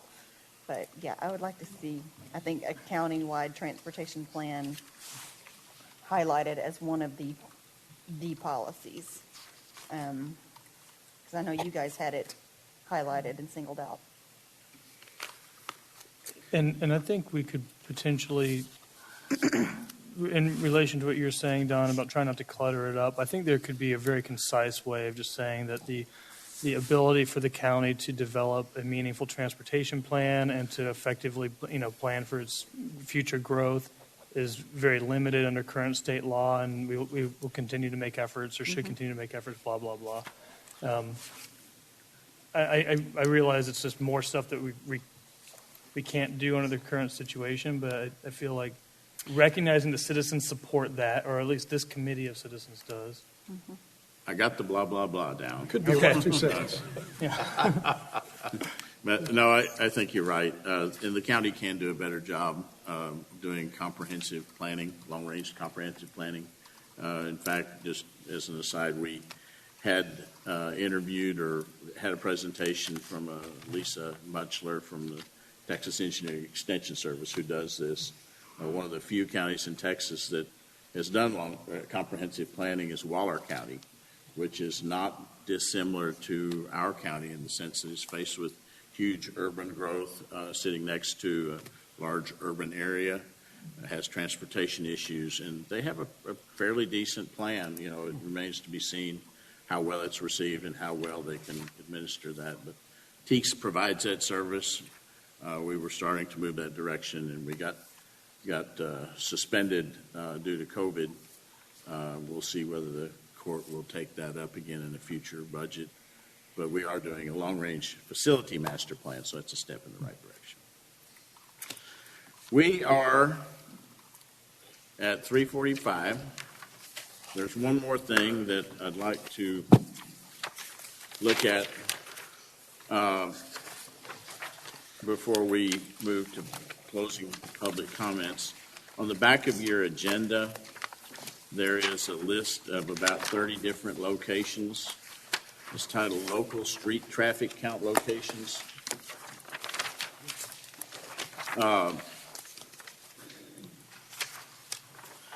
This is a carryover from last meeting where we talked about using streetlight data to count traffic throughout the county at certain locations, and Bitsy was going to get a list of things. Bitsy did her job.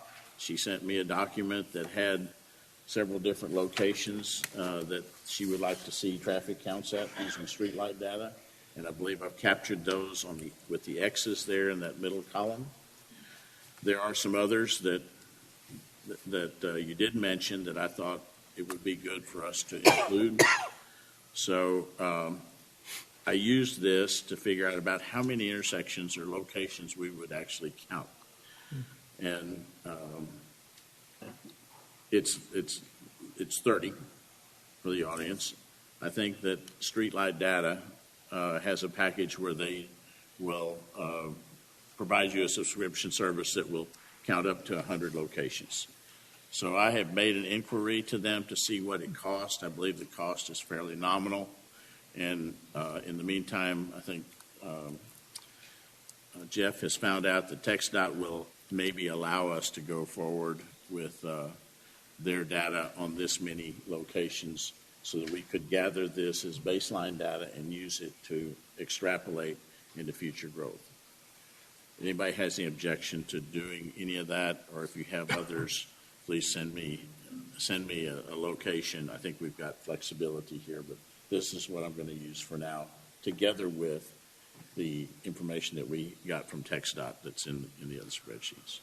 So I'll send you some more on 3351 and detail kind of the corridor for Fair Oaks area. Okay, very good. Thank you. And is the infamous HERF 46 intersection area, just thinking of east, I just wasn't seeing that immediately.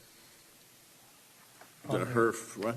It says HERF south of 40, well, okay, so one, I see, so all of these are ones you're recommending. The ones with the X's were also recommended by the subcommittee. Yes. Just the traffic east of 46 of town, like right near that intersection? Yeah, that is a TxDOT. This is non-TxDOT. This is non-TxDOT Yeah. road. Okay, This that's is just okay. local That's roads. what. Thank you.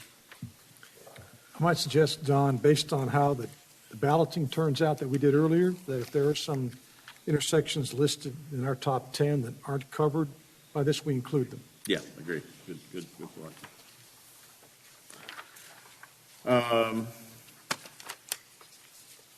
Ready for public comment? Public comment, second round, 3 minutes. Ms. Rudd?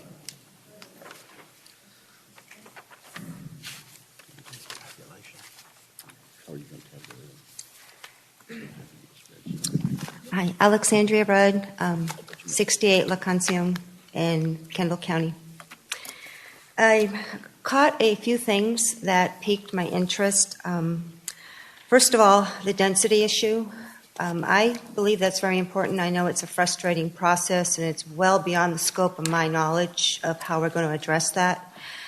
I did listen to some prior meetings with the Alamo Area Mobility and Planning, and I listened to their talk about growth. I don't recall hearing anything about water at all.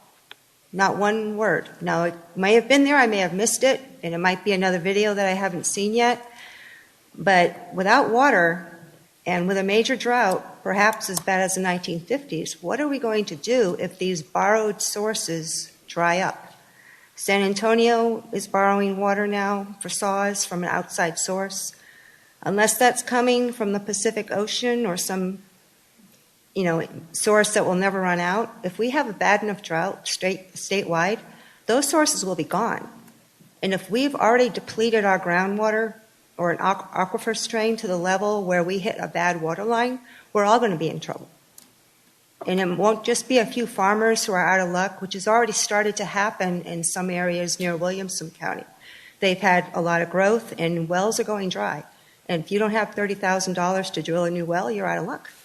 What happens if that happens to thousands of people?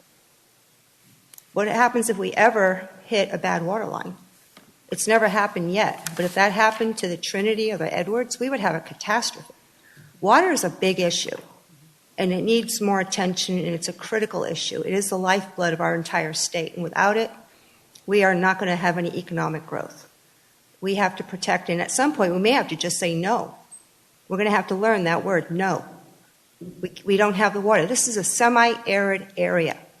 We are drought prone. We cannot pretend that we are in a lush jungle with monsoons every year. Especially now with climate change, we are going to be in trouble someday. May not be 10 years, 20 years, could be next year, we don't know. Completely unpredictable, but we're playing Russian roulette, and it's not a good thing. The other quick question I had, you mentioned Esperanza and the wanting to get to I-10. I've been paying more attention to that intersection. There's a lot of traffic, indeed. They're making that turn to go to Maine, either to head to the Maine I-10 entrance or to go to the one on Bandera Road. Are they aware that you can also get to I-10 from Blanco, going down Blanco back to Maine and go to the Comfort entrance?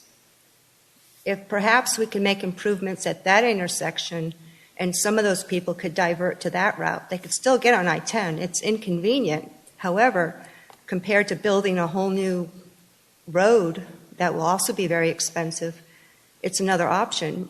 Some residents may not be aware that that's an alternative route. I've used it myself to avoid some of the construction areas, and it works. It takes a few extra minutes, but it might work. Your 3 minutes. Thank you. Thank you, Ms. Rudd. Can we respond? If you'd like.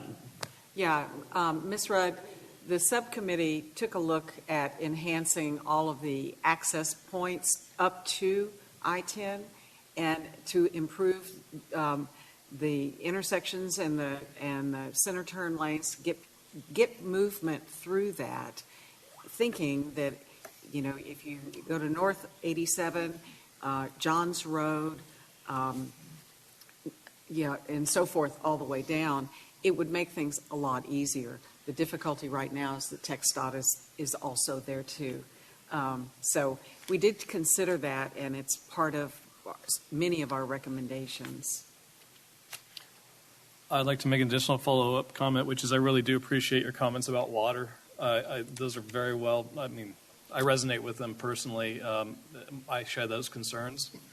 And then the second thing I also want to say is I was driving up 473 the other day, and I saw somebody off on the side of the road dressed up in protective gear to make sure she could be seen, you know, orange and yellow vest, and they were collecting trash and putting it in bags.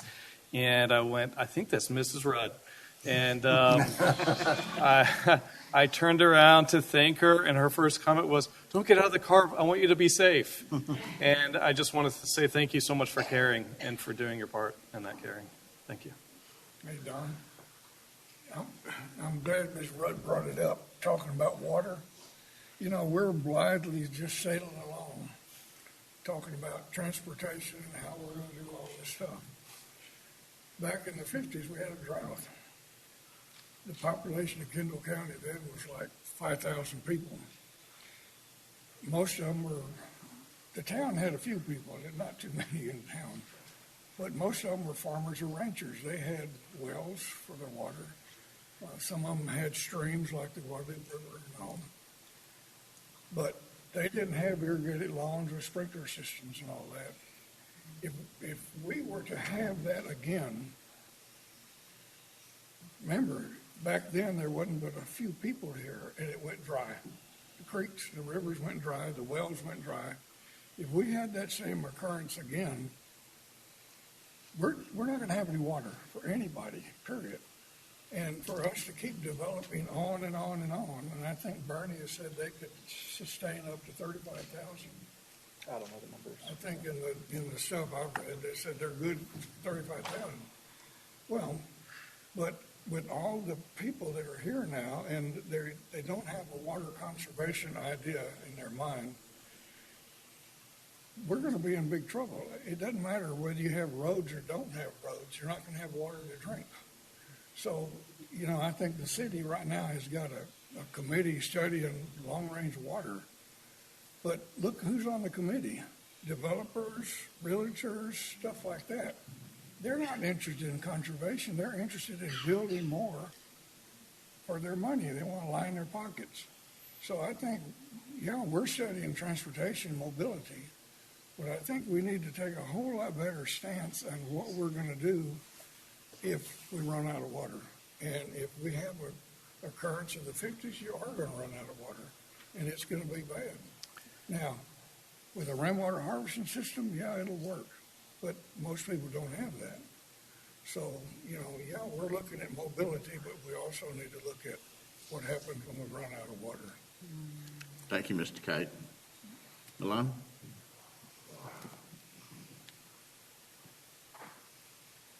Good afternoon. I did not plan on speaking, and I'm on behalf of the Conservation District of Cow Creek. I'm a Precinct 2 Director and President of the Cow Creek Groundwater Conservation District. Mr. Kite emphasizes the point Ms. Rudd made very eloquently, I thought, and very intelligently. I want to just make a pitch for the Groundwater Conservation District. We have spent a tremendous amount of time trying to educate the public, and I would tell you the best vehicle that we've done is this particular manual we put together back in 2013. We've distributed first run of 10,000 copies. We're into the second round of 10,000. We've put out about 14,000 copies in people's hands. They're readily available to the district, piles of them, to be honest. And there's a digital version online at the Conservation District. What's it called? And it is the Water, Yours, Mine, and Ours. And within this particular manual, there is a large section, so Mr. Kite's a reference about rainwater harvesting. There have been plans in the past, 68 plan in particular, that talked about importing water from the east side of Texas, far east, like the Sabine River, and a little further to Mississippi. Envisioned two distribution points, coastal canals and a northern canal that went all the way through Lubbock into New Mexico. It was a huge endeavor, but the power requirements were unaffordable.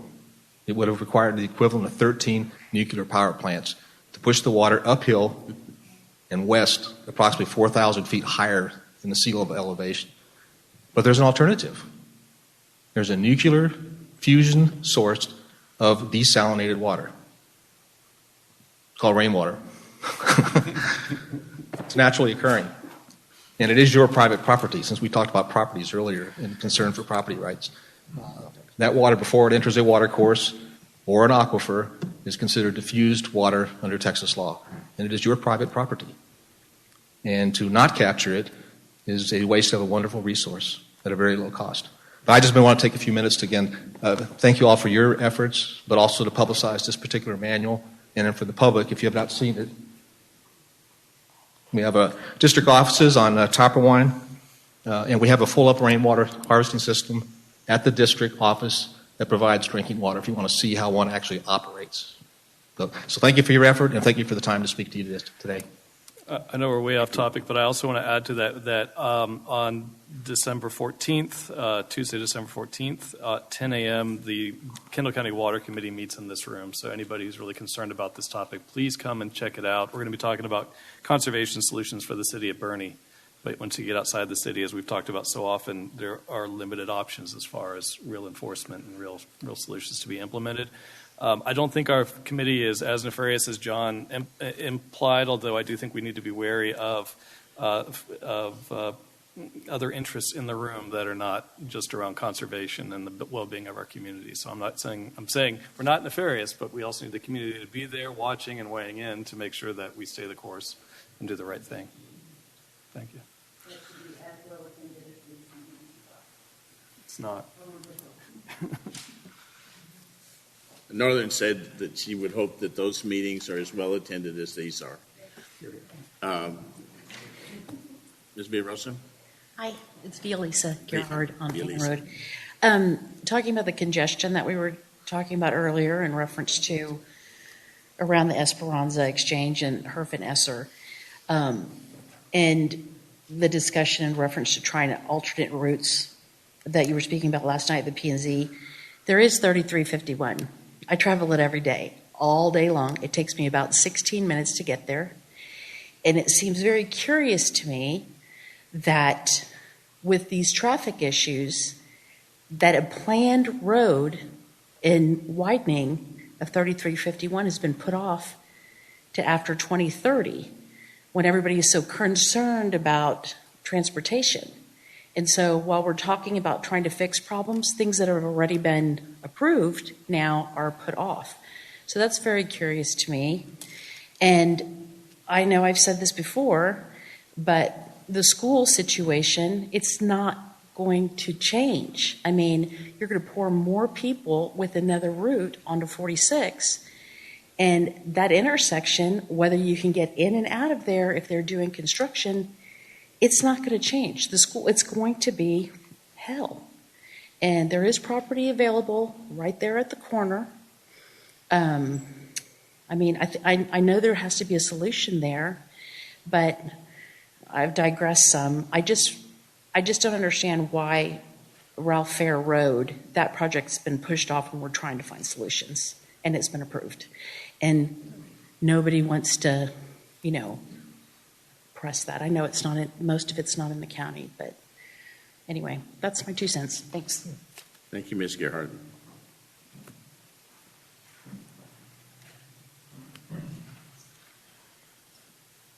Hi, I'm Lisa Del Porto. I live on Lakeview Drive, 317 Lakeview Drive, and that's in Lake Country. And we had a discussion about Ranger Creek Road, and I'm so glad to see that this is on your traffic count location. The point that I'm going to try to make when I'm up here is just basically there are 300 homes going in, and they just cleared a whole bunch of vegetation out to make way for building more foundations. So we have about 400 people that are out there. And there was some talk about the Ranger Creek Road, Ranger Creek subdivision, the overpass that I know that the Texas DOT is going to be replacing that or doing something with that, and then the underpass. And what I guess we were most concerned about out there is flooding. There was huge rains at one point where the public access from our HOA area, where it's right near the lake, was actually up above their pergolas. And there was a joke from the previous owner, when I bought the home from, that, well, she considered bringing her kayak up to the balcony and just, jumping in because there was no way to get out of the neighborhood. So I was hoping that this would be a consideration, but I'm concerned that the homes haven't gone in yet, and are those counts going to be really helpful until they are? Because there's only one way in and one way out. And that's basically what I wanted to say. And then I wanted to say thank you to the conservation and to Alex for bringing up water quality. Water quality is very important for that lake. Lake Burney is beautiful. I like to see it stay that way. What I am concerned about is runoff, and I'm concerned about a lack of watershed protection for that lake. I was previously working for water quality in San Francisco, and they have a beautiful watershed. They have Crystal Springs all the way to the ocean. They have Highway 280, and that's a beautiful highway. And then they planned it so that they would have enough of a watershed to protect and have trails for people to walk on, but protect it from any kind of degradation from human beings and animals. So I really appreciate you considering taking a look at all of that surrounding area and try to think about what kind of transportation you are interested in. That 2-lane highway is not really going to make it. And I don't know how invested KB Homes is in putting any more of, widening it or making it, an easier way to travel. So thank you. Thank you.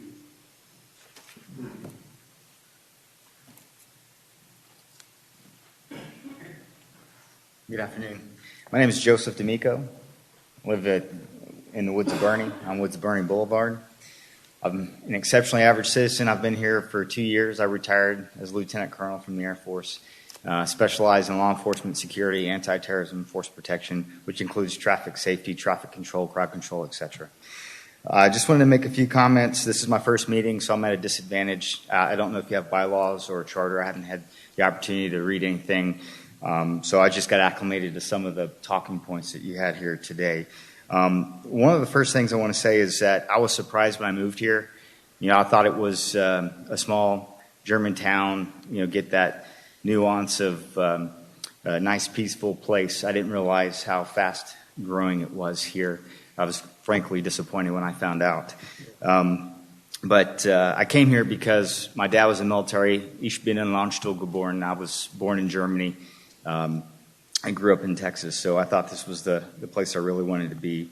But it is growing fast, and I want to get back to a recommendation that you consider when you put in some of these policies about doing a moratorium on growth. Infrastructure, services, utilities, resources. Right now, that's the open wound. And when there's an open wound, the most important thing is to stop the bleeding.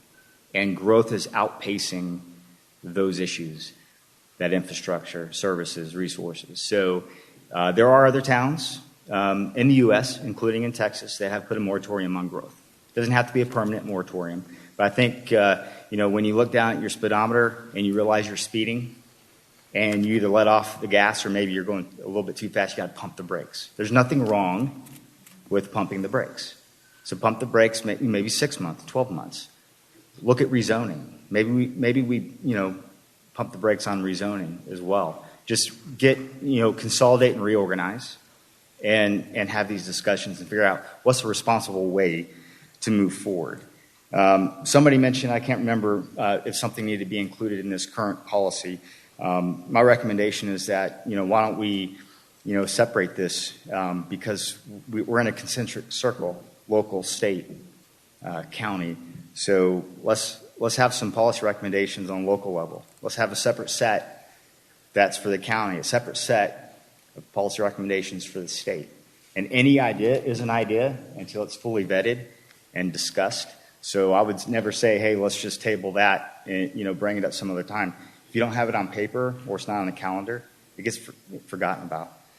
And I did want to say, besides being, retired military, I went back to work for the government for a year, and I decided I was punishing myself with another high responsible program. So I resigned, and I got my real estate license. So I'm a realtor, and I care about conservation. So if I'm ever on a board, I think you might have an advocate there for conservation. The water irrigation, because that was just mentioned earlier. So you got to have some sort of enforcement at the city level. I know I'm Italian. So your 3 minutes is like my 15. I apologize. Well, it won't be here. Just wrap it up. Okay. Another one I think is really big is you talk about conservation. You talk about of waterways, runoff, preservation, maintenance of HOAs came up. Look, in Valdosta, Georgia, Moody Air Force Base is there, so that's why I know. There was a city ordinance about picking up your grass clippings. Do not blow them into the center of the street. Do not leave them on the curb because there's water runoff. There's chemicals on your grass. It runs off. It gets into places you don't want, and what doesn't get washed off accumulates on the curb. And then you have dirt, debris, you have weeds growing, and then you get cracks, then water gets in, you have temperature changes, the roads start to degrade, and now you increase the rate of maintenance, and it's an issue, not to mention safety, because we live in a humid environment. And when it's humid, that grass, it gets wet, and if you're going to emergency stop, you're going to slide, you're going to skid, and if you're a motorcycle rider or a bicyclist, it's even more dangerous. So I think we should make a recommendation that the city have an ordinance on. Okay. We'll meet every 2 weeks. You can come back every day. Well, instead of just waiting 2 weeks, ask me what I can do, what other options I have to get these on somebody's radar. I would suggest that you meet with a committee member. Okay. And they will bring it forward. Okay, great. Don, I'd also just like to suggest that some of the issues that he brought up related to growth are probably, I love how much power the people often think we have when they come to this. But I think the city council would be a better place to maybe vent that concern. I was going to comment as the person that oversees City of Bernie Street maintenance. We are having conversations. It's very entertaining to staff how many phone calls we get about complaining how much leaves and grass are in the street from the people that blow the grass and leaves into the street. So it is something we're investigating in other cities right now, and ordinances as a nuisance issue for people that are sending all their grass and leaves into the street, because it is something we're investigating. So let you know further. Which could be solved with the native landscape, Still have leaves. But I will say, yeah, definitely bring your comments to City Council for a moratorium on growth. The county cannot do that, impose a moratorium on growth, but they can convey to state officials that they don't want to have things like municipal utility districts and water control improvement districts in our county, which, despite their names, sometimes are not like water control improvement so much as water users and growth inducers. But the other thing, too, is we also just recently completed the Unified Development Code, and it has done all the rezoning and all that stuff. So that's not going to be, the hook. Just to let you know for your talking points. They spent a lot of energy on that. Any other comments? Lance, Kyle? Lance, you next. Thank you. Appreciate it. If you would, do your best to limit it to 3 minutes. I will limit it, I promise you. I just have a couple quick notes. And it's really kind of reiterating some of the things that were discussed here today. I thought were good points. Brian Combs, Ranger Creek Road. We have your name. Brian Combs. I'm sorry.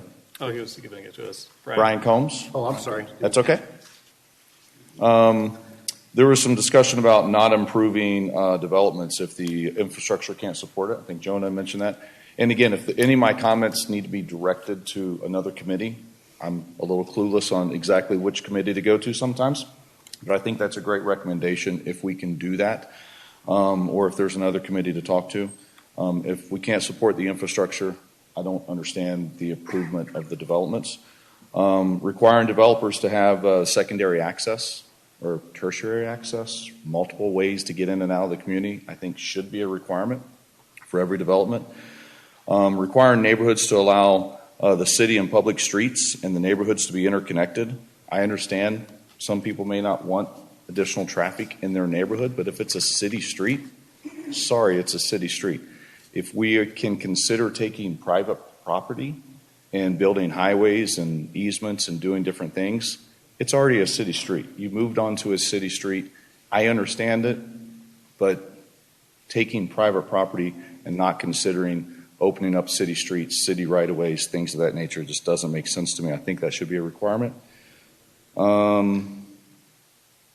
Last week I did mention consideration for some type of a truck route, I don't know if that's a possibility before the city maybe takes 87, but if we can identify some type of a truck route for trucks, 18-wheelers, heavy vehicles to stay off of 87, there is a way around for them to get back to 46 and do everything they need to do. I think that would be a great idea. And regarding the density, there are some counties, maybe this plays into the first one as far as the developers. There's some communities and counties that have, the size of the lots, minimum size of lots, 5 acres. I think it's Bandera, maybe it's Bandera County. You can't subdivide those lots any smaller than 5 acres in certain areas. I don't understand why Bernie's not considering things like that, rather than allowing the KB neighborhood to just be built right on top of each other, where you can almost shake your neighbor's hand while you're sitting on the toilet. So the houses are so close you can touch each other. So why not bigger lots? And that would also help, I think, with some of the water as well. Thank you. Thank you, Mr. Combs. Lance Kyle? I've got to respond. Okay.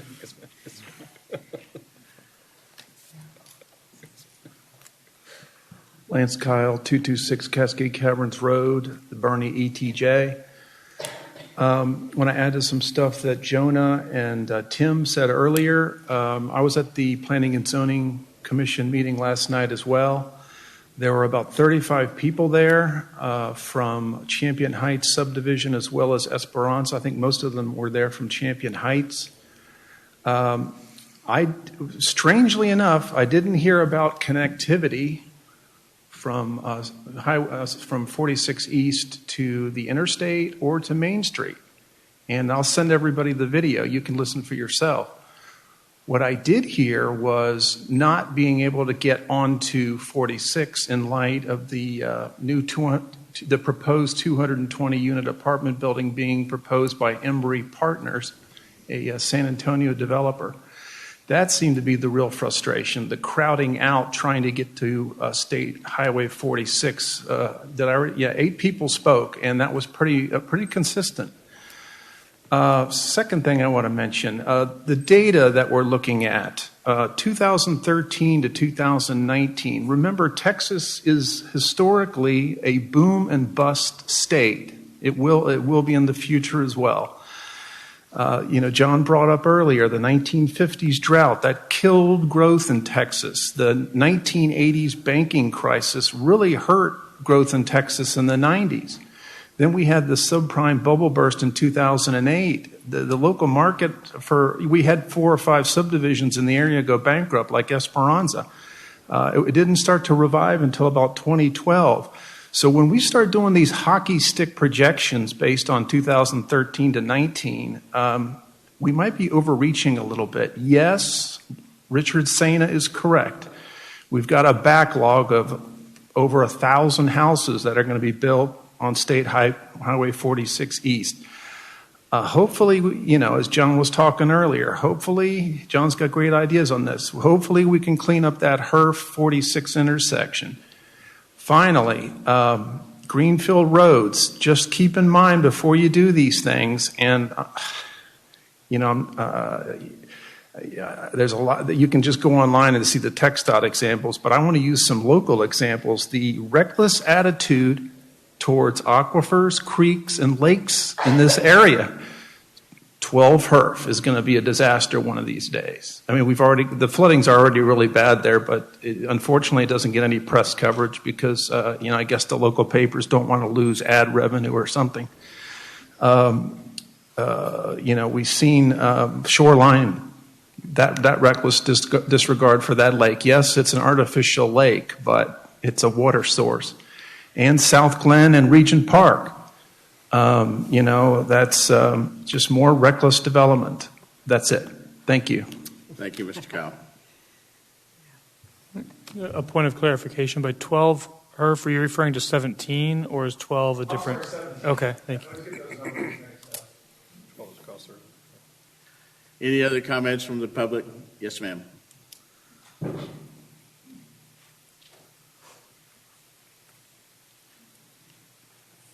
My name is Denise Powers. I am from the Esperance Development, and I really want to commend all of you for your thorough discussion today. I'm coming in a little bit late and learning as I go, but I will have to say that in the short time that I've been here, I came from San Antonio. I've been here almost 3 years. I am astounded by it seems to be reckless growth of Bernie. And taking into consideration John Knight's discussion of your plans have been on board for 20 years. And I already feel in 3 short years, we're behind the 8 ball here. It seems like reckless growth, and there's not much consideration in density. And this is a traffic committee, and density will affect traffic. And the man that spoke earlier, another subdivision, another 400 cars on 46, that's already very reckless as it is. So I do think that this committee needs to take into consideration density and make a strong recommendation to save the beauty of Bernie and save the resources that are being used not well at this point. Thank you. Thank you.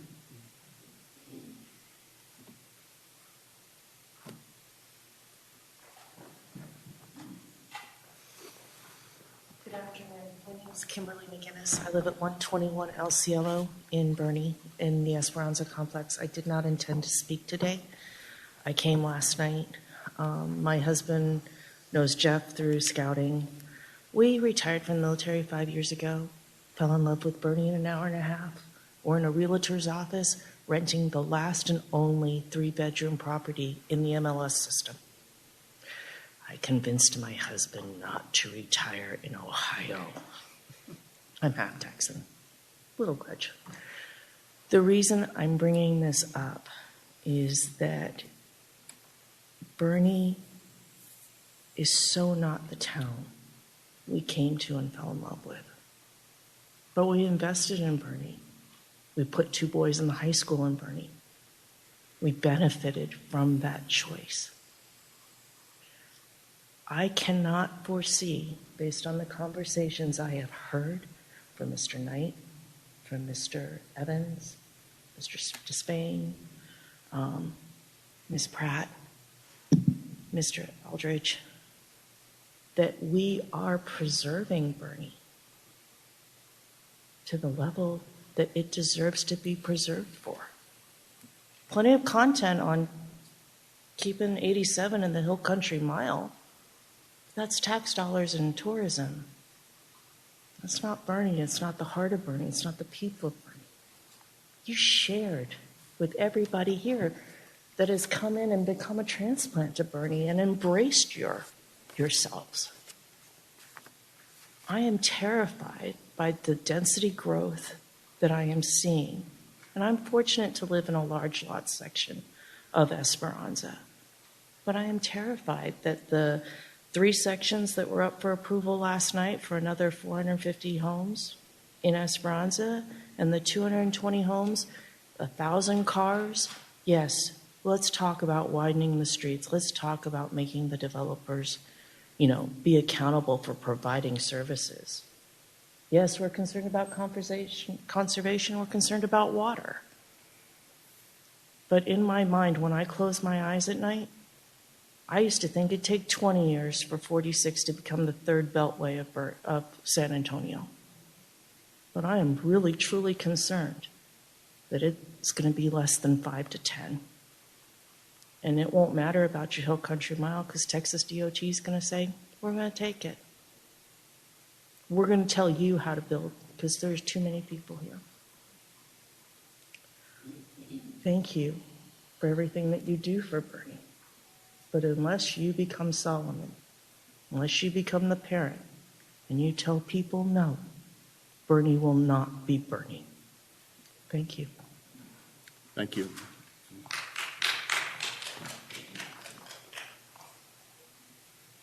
Any other comments?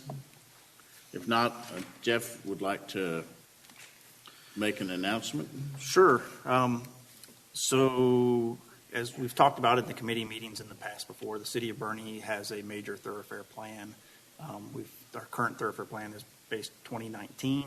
The original one was back in 1974, and it's been updated many times since in between. And all those copies can be found on the Transportation Committee's website. Thank you, Much Northern, for putting all those there. So the current transportation plan is dated 2019, so that's several years old.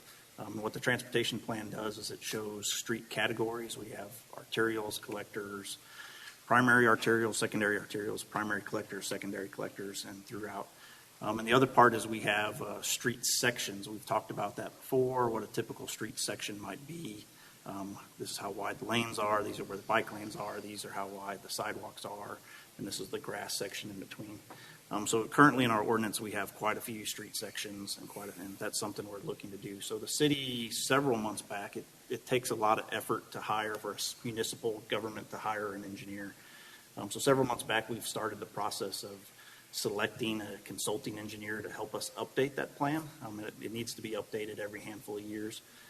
So we've gone through, we had 5 firms submit applications to us. We interviewed 3. And next week at City Council, we're going to be presenting for City Council approval to hire a consulting firm to help us with that. And one of the big parts of that would be we've built into this study the intersections, a detailed study of up to 15 intersections. So it's awesome news that today we came up with the worst 10. So I'll be able to, next week as a city, the council approves, be able to start a process of studying those intersections so that we could also have much more detailed counts. And then the other part of that is we will be looking at those street cross sections. We're talking about, we have current streets cross sections. We have bike lanes on some of our roads and narrower sidewalks. We're looking at making our sidewalk requirements wider and kind of moving them around in there. So that's something we're looking to do in our street sections. So that's the plan. But I wanted to let you guys know, because all you interested in transportation items, that this will be on next week's council agenda for us to move forward with that if council approves that. Thank you, Jeff. Closing comments? Jonah?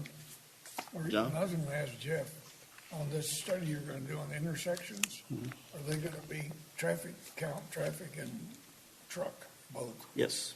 Directional, so Correct. we can come back and know where everybody turned and went. Correct. The counts will include vehicles, trucks, and pedestrians that were all the intersections we studied. Directional for 24 hours. Yeah? Go ahead. Oh, yes, the question, are we going to have a meeting on the 21st, which is 2 weeks from today? And my suggestion is we have a lot of work to do. I think we do need to have a meeting. Any objections? No objection, I just won't be here. Would it be As long as possible, your homework's done. go. would it be possible to have a show of hands of people who will not be able to be here? Just, I mean, if Of the ones, yeah. Erica, we can't do without you. No. Anybody else besides Ben? I think that's a reasonable number of people, I would Okay. say we do it. You have my blessing. Thank you. Marcus? No, we don't. John, Ben? I got one thing. City of Fair Oaks is having a city council meeting tonight to talk about basically what's going to end up coming to the overall transportation committee. So we're still working through that. Council and the city manager are going to kind of work through that tonight to hopefully come to a future meeting. Thank you. Bitsy? Steve? Coach? Good. I just want to say thank you all for being here. I know that sometimes it seems hopeless and that nothing is changing. And I can tell you from a lifetime of experience in the engineering business, serving mostly political subdivisions, and 5 years, it seems like a lifetime as an elected official, things do change slowly. But there's a reason for that, and I have a sense that we are making progress. What I see is enhanced UDC codes that are reflecting the concerns of the citizens. You're not seeing that because they're just now being adopted, but I think that we're making a difference. The work that Mr. Banwolf is doing at the Planning and Zoning Committee, I believe, is helpful. The work that Ben Eldridge and his folks at and Milan are doing at the Cow Creek Groundwater Conservation District, I do believe are making a difference. But it all starts with the people that come and articulate their concerns. And so I want you to do that. I don't want you to lose hope, and I want you to continue to be positive and encourage us to move forward. So thank you again for being here, and we will see you in 2 weeks. Thank you. On your